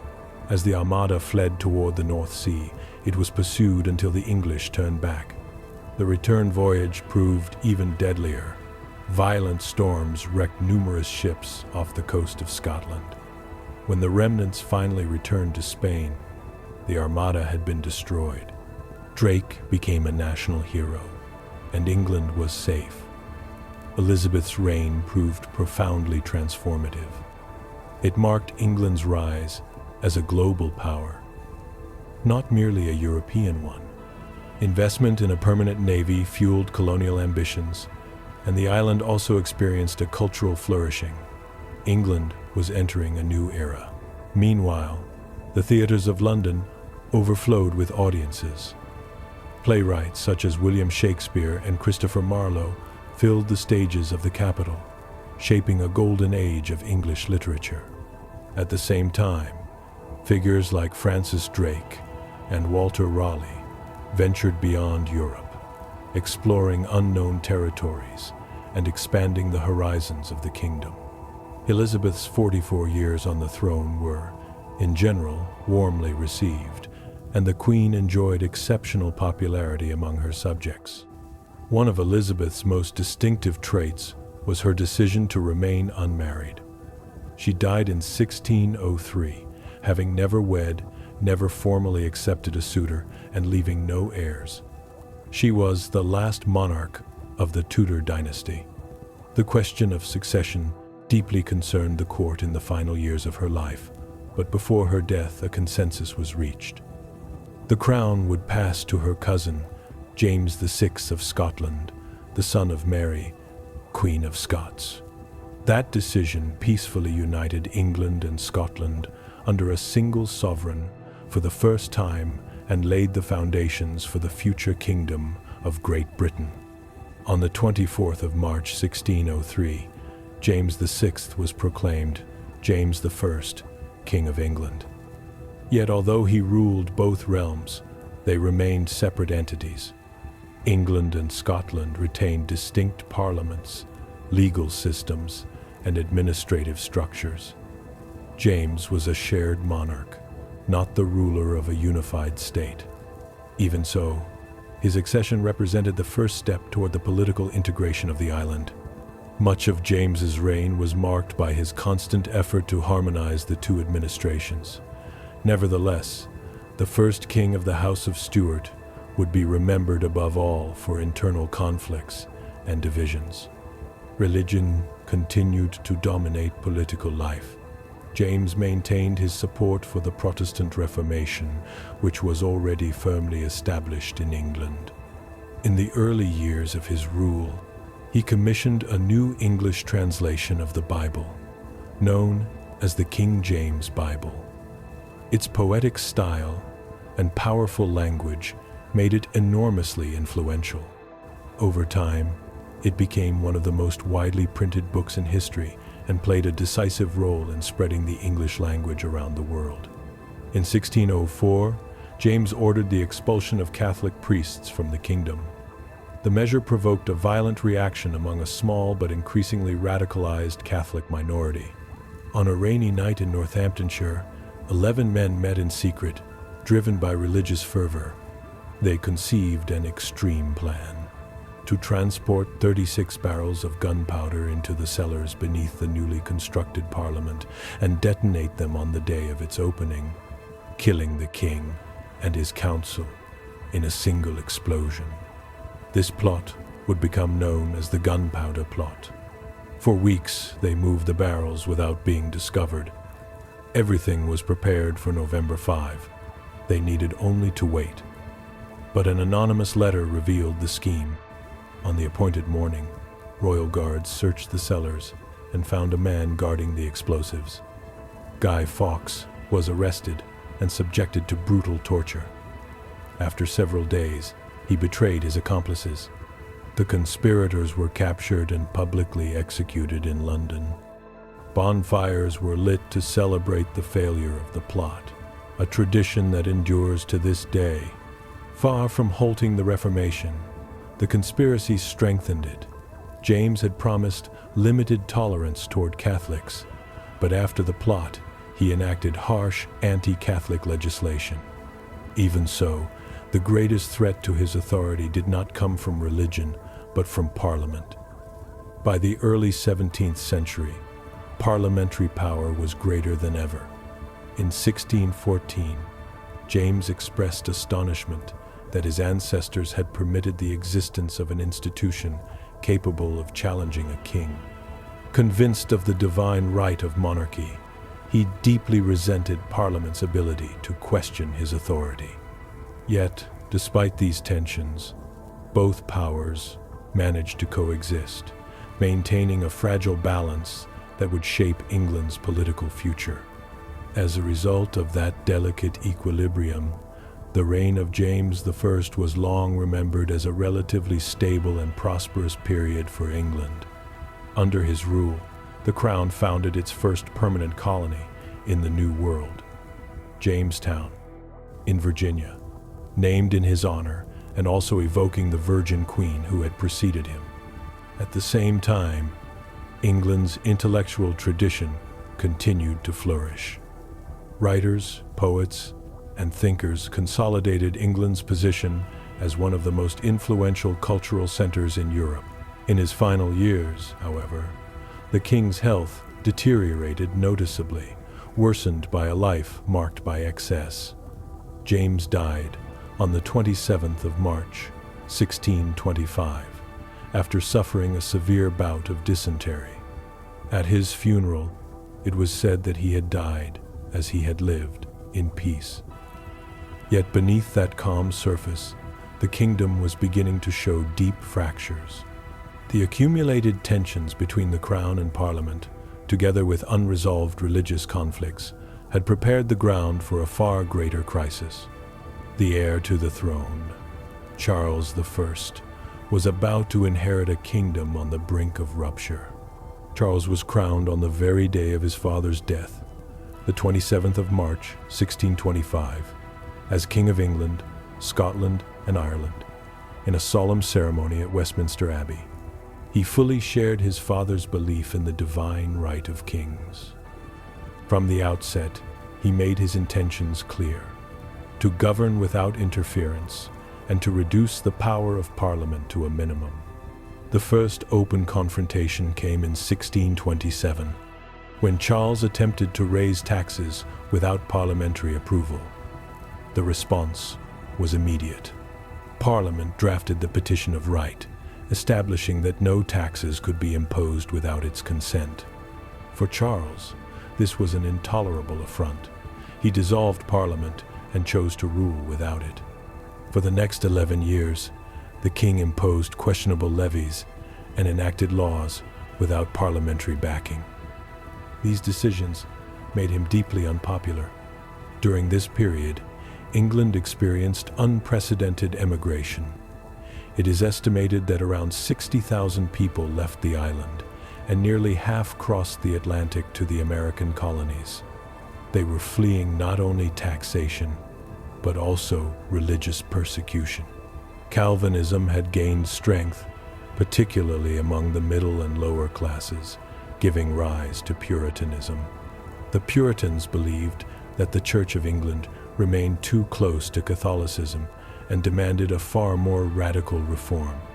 In response, Archbishop Laud sought to impose religious uniformity, defending a liturgy rich in ceremony and traditional symbols. This policy drove many Puritans to seek in the New World the freedom of worship they could not find at home. Adding to this was the controversial tax known as ship money, which Charles extended across the entire country, despite the fact that it had historically applied only to coastal towns. The measure provoked widespread and open opposition. Politically isolated and in desperate need of funds, the king was forced to summon Parliament. The so-called Short Parliament lasted barely 3 weeks. It was dissolved when it refused to approve new taxes without first debating a long list of grievances against the king.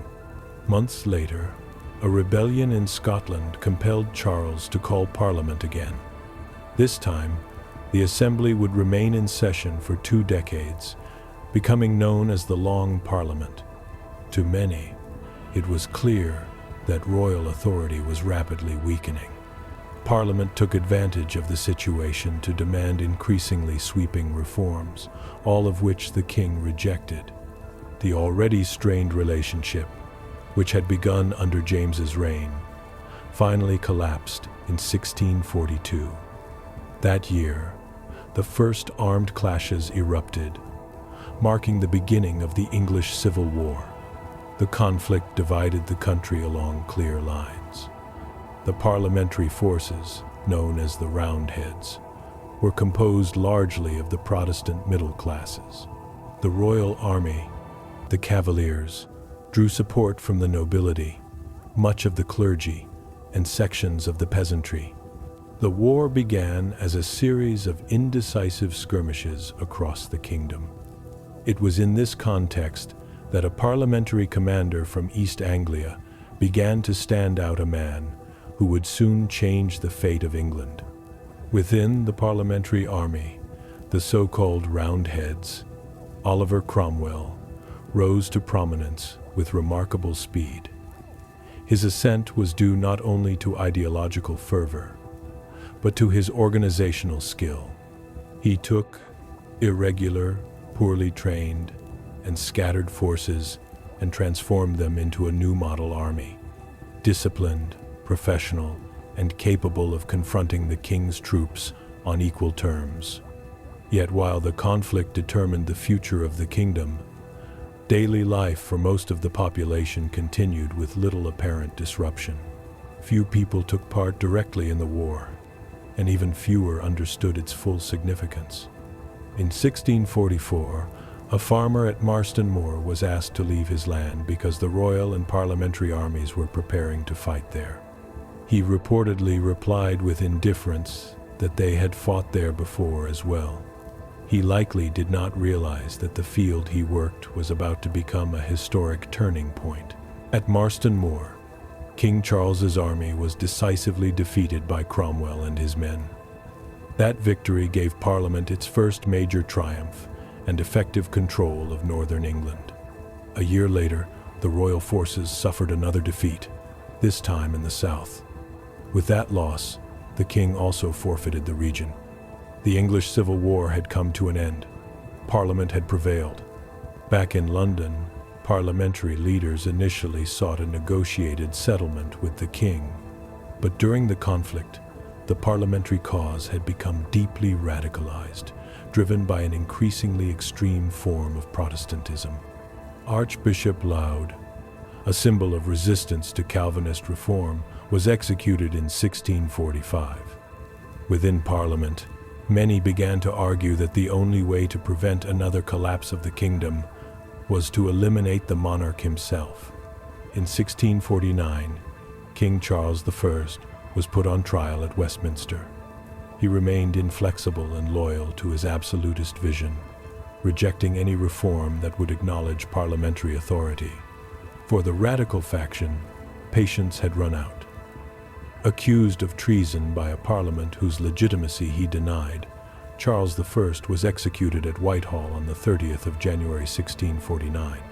For the first time since the ancient Roman Republic, England was formally governed by representatives rather than by a sovereign anointed by divine right. England became a republic.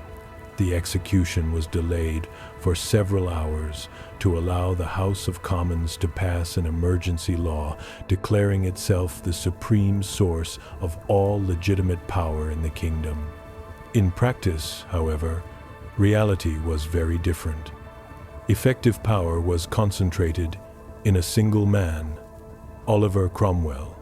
Cromwell had proven himself an exceptional military leader and retained control of the army even after the war ended. Shortly after the king's death, Charles II, the king's son, landed in Scotland and attempted to invade England from the north. Cromwell defeated him at Worcester in 1650, forcing him to flee into exile in France.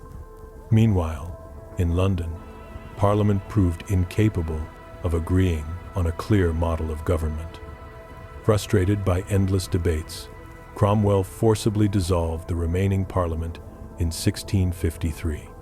In its place, he established the Protectorate, an executive council that governed England directly, in a manner not unlike the rule of the king himself. The office of Lord Protector fell, unsurprisingly, to Cromwell. King in all but name, He imposed a harsh regime grounded in Puritan ideals. Church attendance became compulsory. Horse racing, cockfighting, gambling, and brothels were banned. Even Christmas was abolished. Before long, the Lord Protector became as authoritarian as the monarch he had overthrown. He summoned Parliament when he needed funds, and dismissed it when it challenged his authority. It was a period marked by repression, enforced austerity, and the suppression of leisure. Many Englishmen began to long for the days when kings had ruled. Cromwell died on the 3rd of September 1658 and was buried in Westminster Abbey, an honor previously reserved almost exclusively for royalty. An attempt was made to have his son, Richard Cromwell, succeed him as Lord Protector, but he lacked his father's influence and resolve. He was soon removed from power. The Commonwealth had become deeply unpopular. After Cromwell's death, the general sentiment was clear. England wanted its king back. Charles II returned from exile and was crowned King of England on the 29th of May, 1661. As a symbolic act, Oliver Cromwell's body was exhumed from its grave at Westminster. It was publicly hanged at Tyburn, and when the corpse began to decay, his head was severed and displayed outside Westminster Hall as a warning to all. For more than 20 years, a statue of Oliver Cromwell has stood outside the Houses of Parliament. Its silent presence serves as a reminder that the Commonwealth and the Protectorate left a deep mark on English society. Puritanism became permanently associated with military rule, and from that moment onward, its most rigid expressions were firmly rejected by Parliament. As religious fervor lost its central place, a lasting bond between the kingdom and the figure of the monarch was reinforced. While much of Europe would later be engulfed by revolution, England remained a defender of dynastic rule, though that story would unfold in the years to come. Less inflexible than his father, King Charles II oversaw the restoration of the crown and the official return of the royal family to England. He accepted many of the demands his predecessor had stubbornly resisted, and relations between the monarchy and Parliament improved markedly. Charles II reversed much of the strict Puritan legislation imposed during the Protectorate. Taverns reopened, theaters raised their curtains once more, and music, dancing, and sports returned to everyday life in the kingdom. Beneath this atmosphere of celebration, however, new challenges awaited. As England resumed its familiar rhythms, its navy found itself weakened after defeat in the Second Anglo-Dutch War, which confirmed the Dutch Republic as the dominant commercial power in European seas. Domestically, the Great Plague struck London with devastating force, killing hundreds of thousands and dramatically reducing the population of the capital. The following year, the Great Fire of London ravaged the city. Hundreds of acres were reduced to ashes. While the fire destroyed homes and livelihoods, it also brought an end to the plague by eliminating the infected rats. Unexpectedly, the tragedy created an opportunity for renewal. The city was rebuilt with more durable materials, broader urban planning was introduced, and streets were widened. St. Paul's Cathedral was reconstructed, resulting in the architectural landmark that still dominates London today. During the reign of Charles II, profound changes also took place within the political system. The cabinet form of government that England still maintains today began to take shape. Political groupings emerged that would later become the predecessors of the Tories and the Whigs. The country moved rapidly toward modernity, and the monarchical restoration was widely regarded as a model of stability in Europe. Despite these advances, religion continued to exert a decisive influence on domestic politics. The so-called Popish Plot of 1678 fueled fears of an alleged Catholic conspiracy to assassinate the king and overturn the Reformation. The episode strengthened anti-Catholic sentiment, and for the first time, Catholics were excluded from Parliament. Even so, Charles II enjoyed far greater popularity than his father. He was seen as approachable, affable, and relatively modern. His court gained a reputation for moral permissiveness, and the king himself was criticized for his detachment from the practical business of government. His marriage to Catherine of Braganza produced no legitimate heirs, although Charles acknowledged numerous children born of his extramarital relationships. The king died on the 6th of February 1685. The throne then passed to his brother. That same day, James was proclaimed king as James II of England. A committed Catholic, he was initially accepted despite the strong anti-Catholic sentiment that dominated the country. While Parliament was willing to tolerate his personal faith, it refused to support policies that openly favored Catholicism. James attempted to advance such measures, but failed. Quickly, the two major emerging political blocs, the Whigs and the Tories, turned against him. The king became increasingly isolated as political tensions steadily mounted. In 1685, one of Charles II's illegitimate sons, the Duke of Monmouth, landed in Somerset and proclaimed an open rebellion against his uncle. His cause found support among local peasants and laborers, who saw him as an alternative to the Catholic rule of James II. The so-called Monmouth Rebellion was brief and poorly organized. Its end came at the Battle of Sedgemoor, the last major armed engagement fought on English soil. Defeat was followed by a wave of reprisals known as the Bloody Assizes, a series of brutal trials led by the feared Judge Jeffreys. Hundreds were executed or harshly punished, and the king's popularity collapsed irreversibly. The situation worsened further when James II fathered a male heir, ensuring the continuation of a Catholic dynasty. For Parliament, this represented a direct threat. Fearing a future dominated by a confessional monarchy, political leaders acted swiftly. They invited William and Mary of Orange, firmly Protestant, and rulers of the Dutch Republic, to assume the English throne. With the support of British troops, William led what would become known as the Glorious Revolution of 1688. He landed at Brixham without meeting significant resistance, and James II fled to France, where he was welcomed by Louis XIV and spent the remainder of his life in relative comfort. William and Mary were not mere usurpers. Mary was the legitimate daughter of James II, and William was descended from Charles I, giving both a solid legal basis for rule beyond bloodline. What made them acceptable was their unequivocal commitment to Protestantism.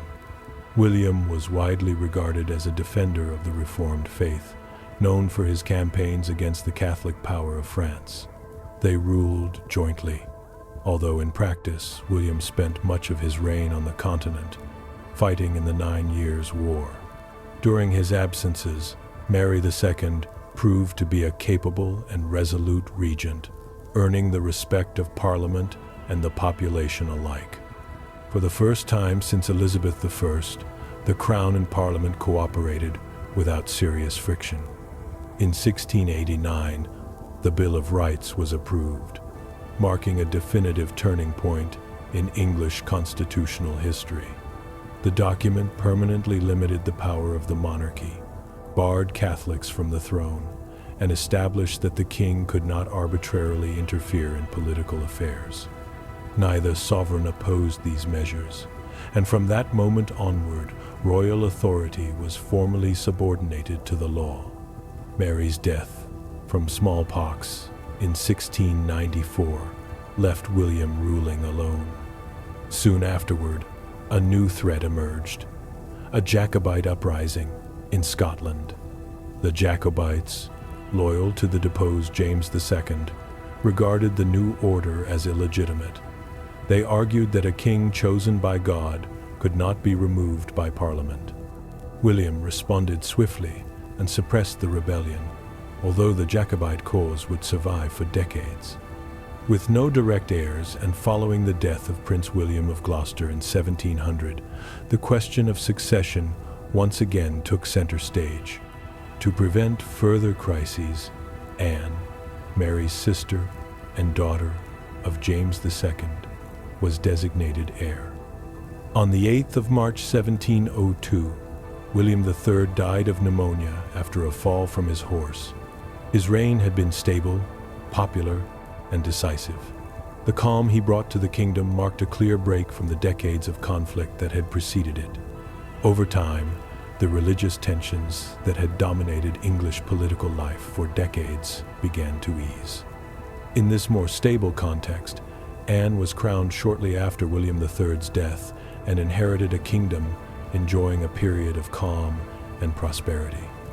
She was not an unfamiliar figure to the country.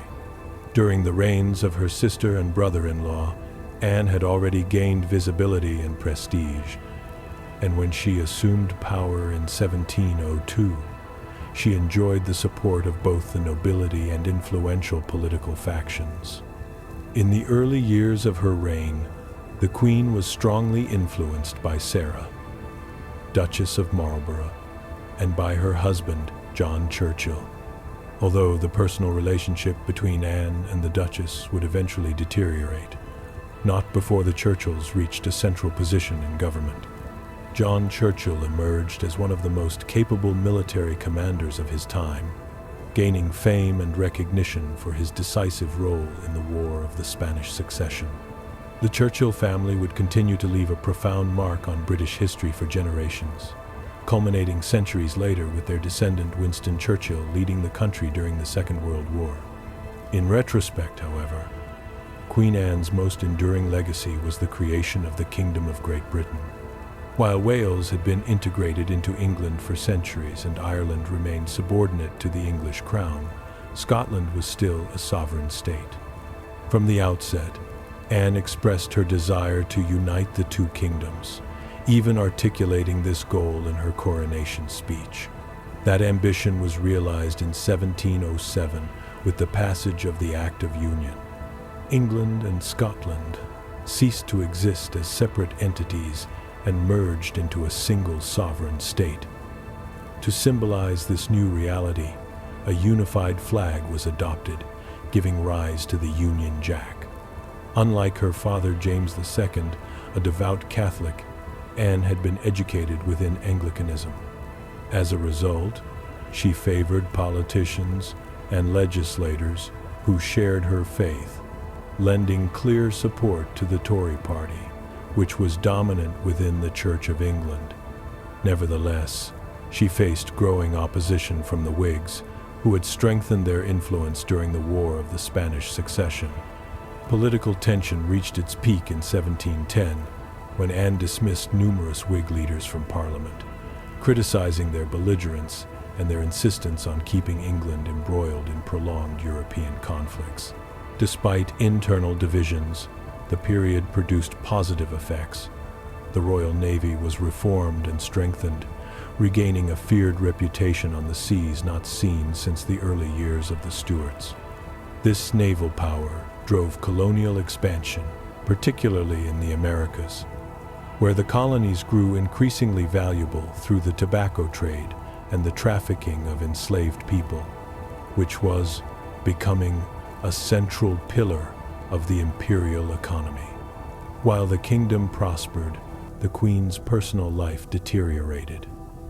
Anne suffered the loss of her husband, Prince George of Denmark, little more than a decade into her reign.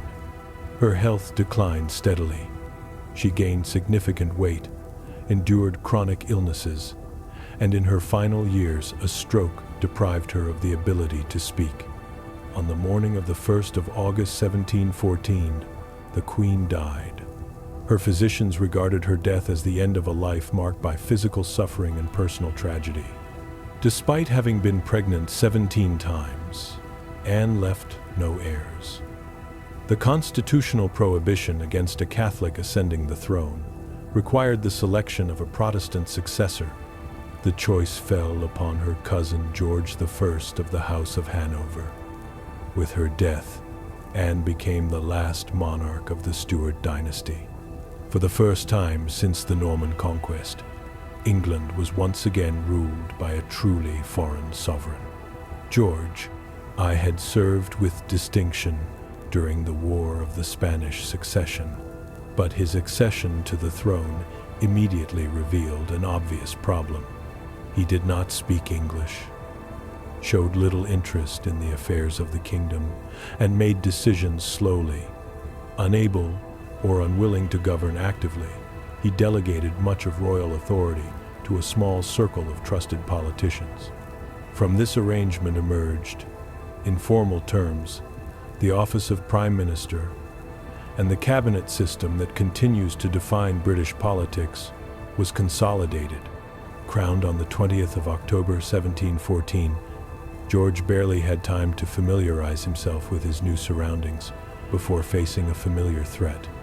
In the north, the Jacobites rose once again, landing in Scotland with the intention of overthrowing the new king and placing James, the son of James II, on the throne.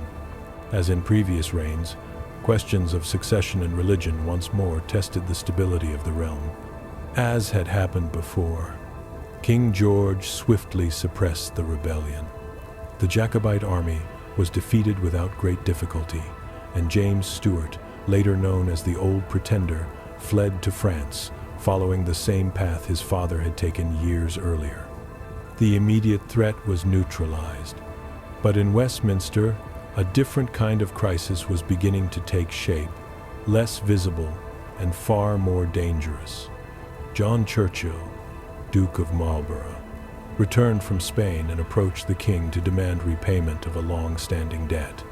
The War of the Spanish Succession had been financed on credit, under the promise that once the conflict ended, the English crown would compensate Marlborough for the men, supplies, and resources he had committed. The reality, however, was uncomfortable. The treasury was deeply indebted and, in practical terms, unable to meet its obligations. The situation was further aggravated by the lifestyle of George I himself. The king was known for excessive spending and for the circle of mistresses surrounding the court, who accumulated astronomical bills for luxury goods, banquets, and estates. Faced with this situation, the king and his financial advisors devised a solution that appeared ingenious on paper. They created the South Sea Company, an entity with no real assets, whose purpose was to absorb the national debt estimated at over 30 million and convert it into shares to be sold to private investors. In theory, the plan would allow the crown to restore liquidity and meet its commitments without declaring bankruptcy. In practice, the shares were absurdly overvalued. The market collapsed inevitably, ruining thousands of investors and dragging the government itself into disrepute. Westminster descended into chaos. Lord Hope, considered innocent of any wrongdoing, collapsed and died following a particularly tense debate in the House of Lords, a stark symbol of the strain that dominated the politics of the moment. It was amid this crisis that Robert Walpole emerged as a central figure. His cool, pragmatic management made it possible to restructure the debt, stabilize public finances, and prevent the total collapse of the system. Thanks to his intervention, King George was shielded from direct scandal, and Walpole was rewarded with an elevation that would, in practice, make him the first Prime Minister of England. From that point onward, the Bank of England assumed control of the Crown's funds, a decisive step that would later allow the British economy to become the best administered in the world during the following century. For George I, however, the damage had already been done. His unpopularity turned into open contempt after the South Sea fiasco. With the definitive establishment of the office of Prime Minister, royal power was irreversibly weakened. George I died of a stroke in June 1727 while visiting his native Hanover, becoming the last British monarch to be buried outside England. His son, George II, inherited the throne and followed a similar path. Born outside England and deeply connected to Germany, he spent much of his reign in Hanover, where he exercised far more direct authority. In London, the daily governance of the kingdom fell almost entirely to Parliament and the Prime Minister, a reality that frustrated the monarch, who was acutely aware of the crown's diminishing influence. Although his room for maneuver was limited, George II still retained some control over foreign policy and military affairs. One such episode was the Third Jacobite Rising, led by the young pretender, Bonnie Prince Charlie, son of the deposed James II. The rebels gathered support in Scotland and marched south, crossing into England in the hope of provoking a mass uprising against the Hanoverian monarchy. Charles Stuart believed that once in England he would receive overwhelming popular support. This did not happen. Although his army reached as far south as Derby, it was constantly harassed and never gained the backing he expected. Facing the threat of a decisive government response, he retreated to Scotland and prepared a final stand. In 1745, the Jacobite forces were annihilated at the Battle of Culloden by the Royal Army, commanded by William, Duke of Cumberland. The repression that followed was merciless. Orders were given to show no mercy, not even to the wounded. Charles managed to escape and return to France, where he spent the rest of his life consumed by alcohol and failure. The Scottish nobles who had supported the Jacobite cause were hunted down, tried, and executed without leniency. The brutality was so extreme that Cumberland entered history as the Butcher of Cumberland. With Culloden, the Jacobite threat was finally extinguished. These uprisings reveal a fundamental truth about Hanoverian England. Everyday life was stable, prosperous, and relatively calm. There was no deep resentment toward the king, as demonstrated by the lack of popular support for the rebellions. Although George II was not a beloved monarch, there was no genuine desire to overthrow him. Effective power now resided in Parliament, and a change of king would not have altered that reality. This domestic stability did not arise by chance. It was, to a large extent, an indirect consequence of Britain's growing successes abroad. While daily life on the island appeared orderly and secure, the empire was quietly expanding beyond its borders. The East India Company, founded nearly a century earlier, achieved a decisive victory on the Indian subcontinent by defeating combined French and indigenous forces. From that moment on, it secured an almost absolute monopoly in the region, laying the foundations for unprecedented economic dominance. At the same time, the 7 Years' War was being fought across multiple continents. It was the first truly global conflict, with battles extending into the New World. When the war ended, Great Britain emerged victorious, wresting strategic territories from France, including Canada, Florida, Grenada, Senegal, and vast areas of the East. The island was beginning to establish itself not merely as a European power, but as a dominant force on a global scale. George II lived to the age of 77, becoming the longest-lived monarch the nation had known up to that point. However, his final years were marked by severe physical decline. Deaf, partially blind, and chronically ill, he spent long periods bedridden. He died on the 25th of October, 1760, after collapsing in his private apartments, near what would later be recognized as one of the earliest precursors to the modern toilet. As his eldest son, Frederick, Prince of Wales, had died in 1751, the succession passed to Frederick's son, George. Despite imperial expansion and military successes, George II was remembered by many contemporaries as a weak figure, dominated by ministers and personal relationships. Later, chronicles portrayed him as a king devoted to pleasure and drink. Few imagined that his successor would face a far more turbulent reign. In time, the image of the buffoon king would be judged with greater indulgence. The reign of George III would become one of the most turbulent in British history, nationally, internationally, and personally. Crowned on the 22nd of September, 1761, he differed from his Hanoverian predecessors in one crucial respect. He was profoundly British. Born on the island, fluent in English, and educated entirely within the kingdom, many believed this would make him a more effective and relatable ruler. They soon discovered otherwise. George III suffered recurrent episodes of mental illness that rendered him incapable of governing.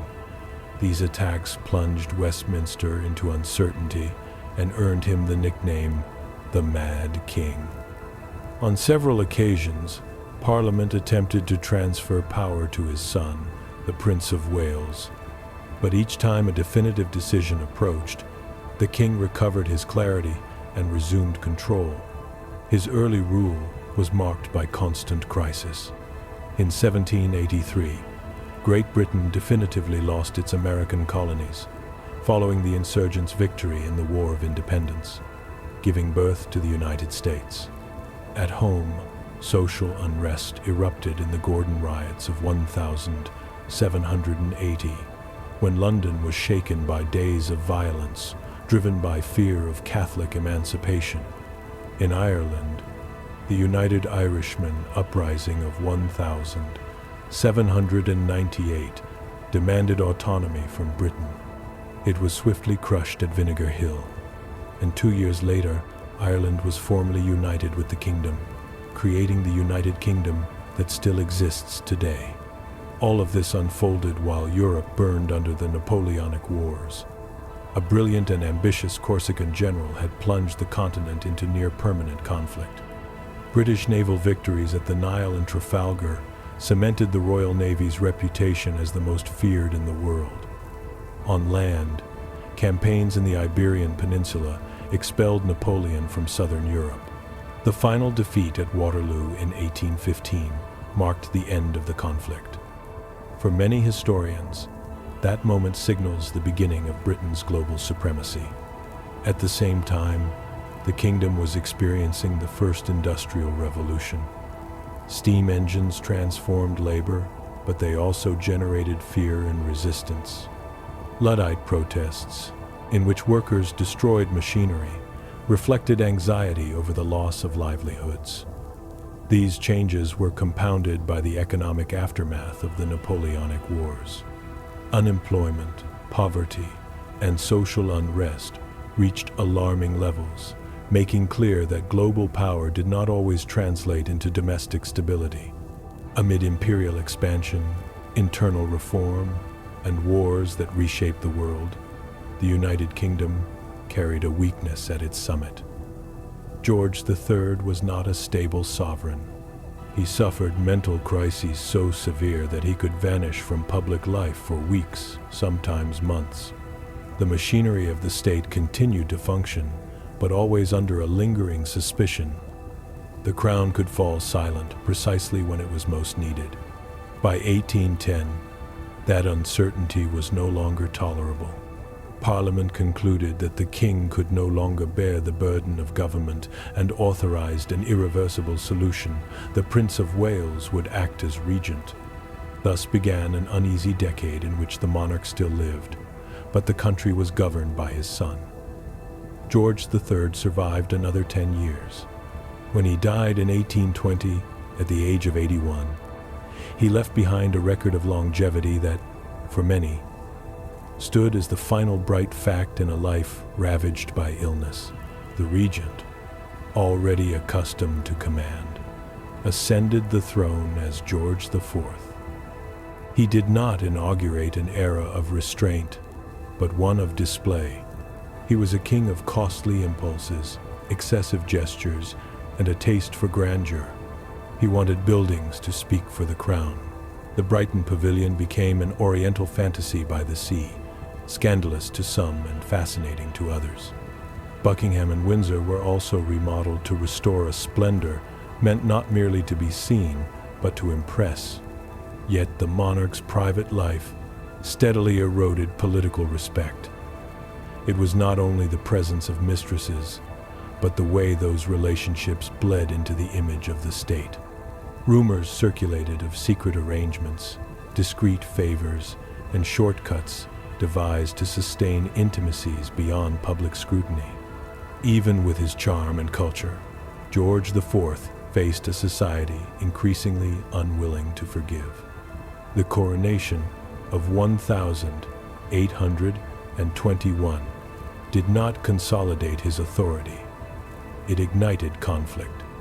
George attempted to bar his wife, Caroline of Brunswick, from attending the ceremony. He sought a divorce, but the legal framework required a clear admission of adultery, and neither party would accept that burden. The king responded with a brutal maneuver, pushing the matter into Parliament and turning it into a public trial. The press followed relentlessly. The streets stirred. Although the initiative passed by a narrow margin, it was ultimately withdrawn to prevent greater damage. The problem was that the damage was already done. The monarchy became associated with scandal, extravagance, and public cruelty. Meanwhile, royal power continued to shrink. George IV accepted changes once unthinkable, including Catholic emancipation, which restored civil and political rights to groups excluded for generations. His reign also saw the consolidation of a crucial instrument of urban order, a permanent metropolitan police force in London, driven by Robert Peel. But the king's personal decline advanced in step with his excesses. His health failed. He died in 1830, surrounded by ministers and servants, leaving behind a reputation that even his closest supporters did not attempt to rescue. With no legitimate heir, the crown passed to his brother, William IV. A man of the Navy, disciplined and largely uninterested in political theater, he reigned briefly, yet decisively. The state was reorganized from within. The administration of poor relief was centralized and professionalized, laying foundations for the modern welfare system. In 1833, practices of child labor tolerated since the dawn of industrialization were restricted. That same year, slavery was abolished throughout the empire, though with a bitter irony, as William himself opposed the measure and attempted to resist it. Even so, the monarchy could no longer govern as before. William made one final attempt to impose a prime minister against parliamentary will. He failed and grasped the message. Royal political authority had crossed a point of no return. From then on, he withdrew. In his personal life, William had maintained a long relationship with Dorothea Jordan, an Irish actress, with whom he had 10 children. After their separation, she fell into economic and social decline. Later, the king married Adelaide of Saxe-Meiningen. The marriage was affectionate, but produced no surviving heirs. Once again, succession became a looming concern. In his final years, William grew attached to his niece, Alexandrina Victoria of Kent. He wished to see her reach adulthood to avoid a regency that might reopen political intrigue. He held on as long as he could. He died in June 1837. Victoria, aged 18, inherited a vast empire and a crown that no longer ruled by decree, yet could still shape the national mood. In 1838, hundreds of thousands flooded London to witness her coronation. Victoria established Buckingham Palace as the permanent royal residence and consolidated the modern image of the monarchy. Her beginning, however, was not idyllic. The country demanded reform, called for expanded suffrage, and protested economic laws that kept bread expensive. The repeal of the Corn Laws in 1846 eased tensions and advanced free trade, with direct effects on population and consumption. Unlike William, Victoria sought influence. The law defined her limits, but she mastered the art of indirect power. Audiences, private conversations, calibrated favor, and strategic silence. Publicly, she presented herself as charitable and industrious. Together with Prince Albert, she promoted a landmark of industrial and imperial propaganda. The Great Exhibition of 1851 and the Crystal Palace, a showcase of unity and power, even if that unity was more symbolic than real. Foreign policy soon delivered a blow. The Crimean War pitted Europe's great powers against one another, and Great Britain supported the Ottoman Empire against Russia in order to curb its expansion and preserve the continental balance. After victory, calm was brief. In 1857, an uprising in India shattered the old model. The East India Company was removed, and the British state assumed direct control. Victoria adopted imperial language and promised equal rights, a promise repeated thereafter and often unfulfilled. At the same time, Victoria wove a marital network linking Europe's royal houses. That web brought her renown and simultaneously planted a paradox. The following century would turn relatives into enemies. Albert's death in 1861 devastated her. She withdrew from public life for years. Republican sentiment grew, though it never erupted.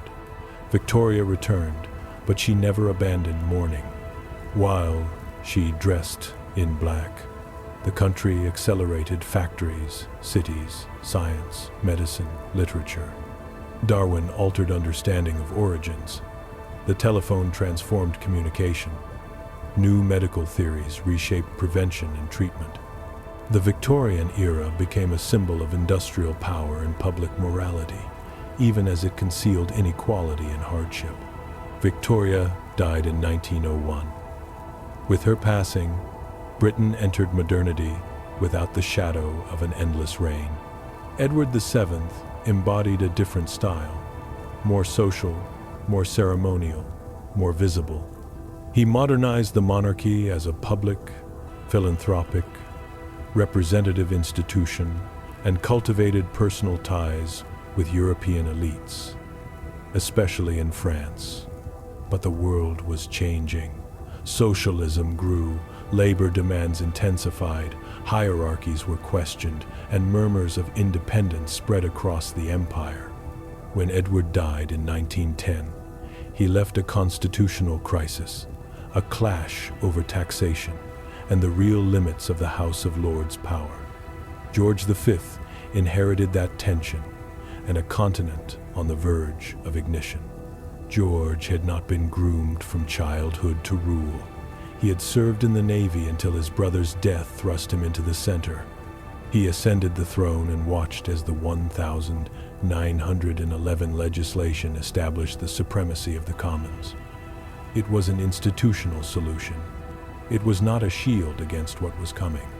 In 1914, the First World War erupted. George declared war on Germany with a mixture of duty and dread. The conflict was intimate. The Russian Tsar and the German Kaiser belonged to the same family tree, the product of decades of marital alliances. That closeness exposed another vulnerability. The dynasty's surname was German. As anti-German hatred grew, the crown was attacked as foreign. In 1917, the king adopted the name House of Windsor to cut suspicion and reinforce national belonging. In Russia, revolution toppled the Tsar. There were discussions of a rescue, but fear of revolutionary contagion within Britain weighed heavier. The Romanovs were executed. The European order, once thought permanent, was breaking under ideological blows. After the war, fear of communism, fascism, and social collapse spread across the continent. George V did not cling out of pride. He adapted the monarchy to survive. He brought it closer to the people, accepted democratic dynamics, and accompanied imperial reorganization. The Statute of Westminster in 1931 granted autonomy to dominions such as Canada and Australia without severing ties to the Crown. The Great Depression struck hard. The king supported unity governments and austerity measures to preserve stability. George V distrusted Nazism and sensed another European war approaching. He died in 1936, mourned as a serious, hard-working man, but with one final anxiety: his heir, Edward. Edward VIII ascended the throne and turned the crown into a crisis. He scorned protocol, strained Westminster, and announced his intention to marry Wallis Simpson, twice divorced. The government opposed the union on political and religious grounds. The king was head of the Church of England, and the marriage would compromise institutional legitimacy. If he persisted, the cabinet would resign, and royal neutrality would be destroyed. Edward chose love and abdicated. The burden fell on Albert, who took the name George VI. His accession reassured the nation, but he lived in fear. He did not wish to be king and suffered from a speech impediment. Through therapy, discipline, and training, he turned his voice into an instrument of resistance. By the late 1932, war was already a certainty. George VI publicly supported appeasement because his position required it. Even though he understood how fragile it was, he sought to strengthen ties with the United States, aware that Europe alone would not withstand another total conflict. In 1939, Hitler invaded Poland, and Britain responded. During the Blitz, the King and Queen remained at Buckingham Palace as a gesture of unity. They endured bombings, rationing, and the same fear felt by the rest of the country. Princess Elizabeth joined the war effort by performing mechanical duties, and for the first time in decades, the monarchy seemed to speak the same emotional language as its people. Amid imperial expansion, domestic reform, and wars that were reshaping the world, the United Kingdom still carried a quiet fragility at the very top. George III was not a stable sovereign. He often fell into mental crises so severe that he vanished from public life for weeks, sometimes months. The state kept functioning, but always with the uneasy sense that the throne could be left without real authority at any moment. By 1810, that uncertainty was no longer tolerable. Parliament concluded that the king could no longer bear the weight of government and authorized a decisive solution. The Prince of Wales would assume power as regent. A strange decade followed, in which George III remained alive while the country was governed by his son. The old monarch survived 10 more years. When he died in 1820 at 81, he left behind a record of longevity and time on the throne that, for many, looked like the last bright statistic in a life shaped by illness. The regent, already accustomed to command, rose as George IV. His figure did not bring austerity or restraint, but an almost inevitable theatricality. He was a king of excessive gestures, expensive tastes, and impulses that resisted control. He wanted architecture to speak for the crown. He turned the Brighton Pavilion into an oriental fantasy on the seafront, a building that scandalized some and captivated others until it became a national symbol. He also transformed Buckingham Palace and sought to restore Windsor's grandeur in a way that felt ancient and at the same time intimidating. His private life fed contempt within parts of his cabinet. It was not merely the existence of mistresses, but the way those relationships stained royal prestige. Stories circulated of a secret marriage, hidden favors, even passageways built to sustain intimacy without witnesses. He had been famous for charm, culture, and elegance, and yet he faced a public increasingly unwilling to forgive him anything. The coronation of 1821. Far from a triumphant beginning, collapsed into a public drama. George tried to prevent his wife, Caroline of Brunswick, from attending the ceremony. He wanted a divorce, but British law demanded a clear admission of adultery, and neither was willing to carry that confession. The king pushed a brutal alternative, a political proceeding meant to use Parliament as a court, turning divorce into spectacle. The press pursued it relentlessly. The streets flared at the humiliation of the Queen, and although the measure advanced by a narrow margin, it was withdrawn to avoid a deeper wound. The problem was that the wound already existed. The monarchy became associated with scandal, waste, and pettiness. Meanwhile, the sovereign's power kept shrinking. George IV had to accept measures that would once have seemed unthinkable, including Catholic emancipation, which restored civil and political rights to people marginalized for generations. In his time, a decisive urban innovation also took shape, a permanent police force in London, driven by Robert Peel. Yet the king's personal decline advanced at the pace of his excess. His weight, his health, and his dependence on comfort ultimately consumed him.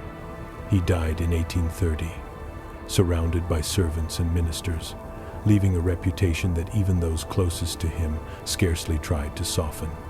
With no legitimate heir remaining, the crown passed to his younger brother, William IV. He was a man forged by the sea, shaped by naval discipline, and more comfortable away from political theater. He came to the throne at 64 and reigned briefly, but his era left durable marks. The state reorganized from within. Poor relief was reformed, administration was centralized, and institutions multiplied that would later be seen as part of the origins of the modern welfare state. In 1833, child labor practices tolerated since the Industrial Revolution were restricted and curtailed. That same year, slavery was abolished throughout the empire. Though the irony was sharp, William personally opposed the measure and tried to block it. Even so, the monarchy could no longer move politics as it once had. William made a final attempt to impose a prime minister against Parliament's direction. He failed, and he understood the message. The throne had crossed a point of no return. From that moment, in private life, however, William had known decades of emotional stability with Dorothea Jordan, an Irish actress with whom he had 10 children. The relationship ended before his reign, and in a cruel turn she fell into ruin as finances and scandal isolated her. Later, William married Adelaide of Saxe-Meiningen. The marriage was affectionate, but produced no surviving heirs. That reopened the old threat: succession. In his last years, the king showed special affection for his niece, Alexandrina Victoria of Kent. He wanted to see her reach adulthood, to avoid a regency that could reopen intrigue and struggle. He held on as long as he could, but died in June 1837. At 18, Victoria inherited an enormous empire and a crown that no longer ruled by decree, yet could still define the nation's emotional face. In 1838, hundreds of thousands traveled to witness her coronation. Victoria became the first monarch to make Buckingham a permanent residence, helping fix the modern image of royalty. Yet the beginning of her reign was less idyllic than ceremony suggested. The country demanded reform, called for broader voting rights, and denounced economic laws that raised the price of bread and punished the poor. When the Corn Laws were repealed in 1846, relief fed population growth and reinforced the path toward free trade. Victoria, unlike William, wanted to intervene. Law and custom limited the monarch's role, but she learned to influence through discreet channels: private audiences, quiet persuasion, calculated silences, and careful balances. In public, she presented herself as devoted and philanthropic. With her husband, Prince Albert, she promoted a showcase of imperial modernity, the Great Exhibition in London under the Crystal Palace. It was a display of power, industry, and unity, even if that unity was more symbolic than real. Foreign policy struck soon. The Crimean War erupted from European tension, and Britain aligned with the Ottoman Empire against Russia, seeking to restrain Russian expansion and preserve the continental balance. After victory, calm was brief. In 1857, the uprising in India shattered the old model. The East India Company was removed, and the British state assumed direct administrative control. Victoria took on a new imperial title linked to India and promised equivalent rights, a promise later repeated in arguments and disputes that was not always honored. Within the family, Victoria built a network of alliances through marriages that connected nearly every European royal house. That web gave her a lasting nickname, but it also meant that, in the next century, conflicts would become more intimate. Cousins facing one another as enemies. Albert's death broke her. She withdrew from public life into prolonged mourning, and for a time British republicanism grew louder. It did not prevail, but it left a signal. Even a beloved queen could be questioned if she vanished from view. Victoria returned, but never abandoned mourning, dressing in black until her death. While she wore black, the country transformed at a furious pace. Factories, swelling cities, science, medicine, and literature. Darwin altered how life was understood. Communication shifted with the telephone. Medicine reorganized around new theories of disease. The Victorian era became a symbol of industrial power and public morality, even as it concealed inequality and hardness. Victoria died in 1901. With her passing, Britain left behind the figure that had defined a century and stepped more decisively into modernity. Her son, Edward VII, embodied a different style, less rigid, more social, more visibly present. He turned monarchy into an institution of ceremony and representation, a bridge between elites and the public, more philanthropic and less overtly political. In foreign affairs, he cultivated personal ties with European leaders, especially France, and gained a reputation as a mediator. But the world was changing. At the dawn of the 20th century, socialism was rising. Labor demands grew sharper, hierarchies were questioned, and murmurs of independence spread through the empire. When Edward VII died in 1910, he left a constitutional crisis, an open clash between the House of Commons and the House of Lords over taxes meant to fund social programs.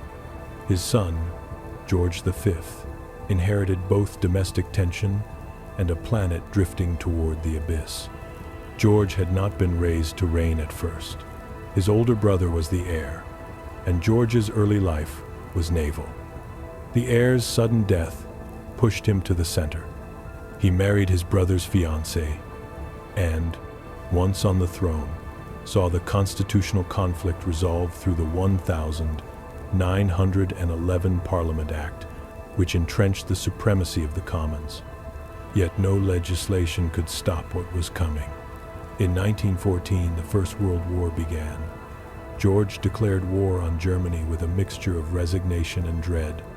For him, catastrophe was not abstract. The Russian Tsar and the German Kaiser were relatives, a direct consequence of the dynastic marriages that had bound Europe. That closeness made another problem more dangerous. The royal surname was German.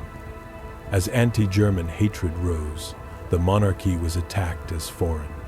In 1917, the king adopted the name House of Windsor, a gesture meant to cut suspicion and reinforce national belonging. In Russia, revolution toppled the Tsar. Rescue was considered, but fear of revolutionary contagion inside Britain shaped decisions. The Romanovs were executed. The world Victoria had tied together through blood was collapsing under ideology. After the war, fear of communism, fascism, and social breakdown dominated Europe. George V, rather than resisting out of pride, adapted the monarchy to survive. He brought it closer to ordinary people, accepted new democratic realities, and accompanied changes across the empire. The Statute of Westminster in 1931 granted greater autonomy to dominions such as Canada and Australia without severing the crown. The Great Depression brought financial crisis. The king supported national unity and accepted cuts that protected stability. George V deeply distrusted Nazism and warned that Europe would face war again. Still, when he died in 1936, he was mourned as serious, hard-working, and emotionally close to the public. Yet he carried one final concern. His eldest son, Edward VIII, took the throne and almost immediately turned the crown into a national problem. He despised protocol, alarmed Westminster, and above all, insisted on marrying Wallis Simpson, an American divorcee, twice over. The government opposed the match on political, social, and religious grounds. The king was head of the Church of England, and within that framework, the marriage was incompatible with established norms. If he insisted, the cabinet would resign, and the monarchy's neutrality would collapse. Edward chose love over duty. He abdicated in less than a year. The burden then fell on his younger brother, Albert, who took the name George VI. His accession was greeted with relief, but he himself was terrified. He did not want to be king, and he carried a speech impediment that threatened his public authority. Through therapy and discipline, he learned to control his voice until it became a symbol of endurance. By the late 1932s, war was unavoidable. George VI had to support appeasement publicly, even as it became clear that promises of peace were fragile. He worked to strengthen relations with the United States, knowing Europe would not withstand another total war alone. In 1939, Hitler invaded Poland, and Britain responded. During the Blitz, the King and Queen remained at Buckingham Palace as a gesture of solidarity. They lived through bombings, rationing, and the same fear as everyone else. Their daughter, Elizabeth, joined the war effort in mechanical service. For the first time in decades, the monarchy seemed to speak the same emotional language as the nation. Although George initially doubted Churchill, the two men quickly formed one of the closest personal relationships in modern British history between a monarch and a prime minister. For 4.5 years, they met weekly in private to discuss the war with an unusual frankness. The King and Queen toured bombed homes and factories, raising morale, and George visited troops in France, Italy, North Africa, and the Netherlands. He became a global symbol of national resistance. In 1945, the war ended. Britain and its allies had won, and crowds gathered outside Buckingham Palace demanding the king appear. He did, and in a gesture of unity echoed from earlier in the war, he brought Churchill onto the balcony with him. Yet victory came at an immense cost. Britain and its empire were financially and physically exhausted, and the war had left the country burdened with debt and destruction. Abroad, many territories that had fought for the crown now demanded independence. The imperial structure was reorganized into the Commonwealth. Some nations remained, others pursued full separation. India became a republic, and Pakistan and Bangladesh emerged from partition. The empire where the sun never set no longer existed. The king also paid a personal price. A heavy smoker, he developed lung cancer and other illnesses, and the strain of wartime leadership worsened his health. In his final years, Princess Elizabeth carried many duties he could no longer perform. George VI died on 6 February 1952 at Sandringham. AP News +1. Upon learning of her father's death, Elizabeth returned and took her place in history. At 25, she became Queen Elizabeth II on 6 February 1952. AP News +1. Her coronation on 2 June 1953 became the first televised British coronation, watched by vast audiences around the world. AP News +1. Even before her coronation, there was domestic drama about the royal house name. Tradition suggested the dynasty should take the surname of the husband, in this case Mountbatten through Prince Philip, but Elizabeth declared the royal house would remain Windsor. Philip reportedly resented the implication that he could not pass his name to his children, though over time he became a loyal and diligent consort. Immediately after the coronation, Elizabeth and Philip undertook a long tour of the Commonwealth, including landmark visits that reinforced the monarchy's symbolic role in a post-imperial world. Over her reign, she traveled extensively and gradually saw the monarchy's formal political influence recede further. After controversies in the 1952 and early 1960s involving the appointment of conservative leaders, party mechanisms changed, and direct royal involvement in political selection effectively ended, reducing one of the last areas where the monarch could be drawn into political judgment. Decolonization accelerated. African nations gained independence rapidly during the 1960s and 1970s. Britain sought closer integration with Europe and joined the European Economic Community in 1973. The Queen's position among the realms remained a point of debate, with Republican sentiment rising in some places even as the institution continued. Despite challenges, Elizabeth maintained strong public support for much of her reign, often through composure during crises, including multiple security incidents. The 1990s were particularly difficult, marked by family breakdowns, scandal, a major fire at Windsor Castle, and a press culture that turned private turmoil into public spectacle. The death of Diana, Princess of Wales, in 1997 produced one of the sharpest moments of tension between public emotion and royal reserve. Over time, the Queen reasserted stability through duty and continuity. She marked major jubilees, adapted to the media age, and remained a central symbolic figure as Britain and the wider world transformed. Elizabeth II died in 2022 after 70 years on the throne. With her death, the crown passed to her son, Charles III, crowned on 6 May 2023. What endured was not absolute power, but resilience, a crown that survived through transformation, and a nation that learned to govern itself.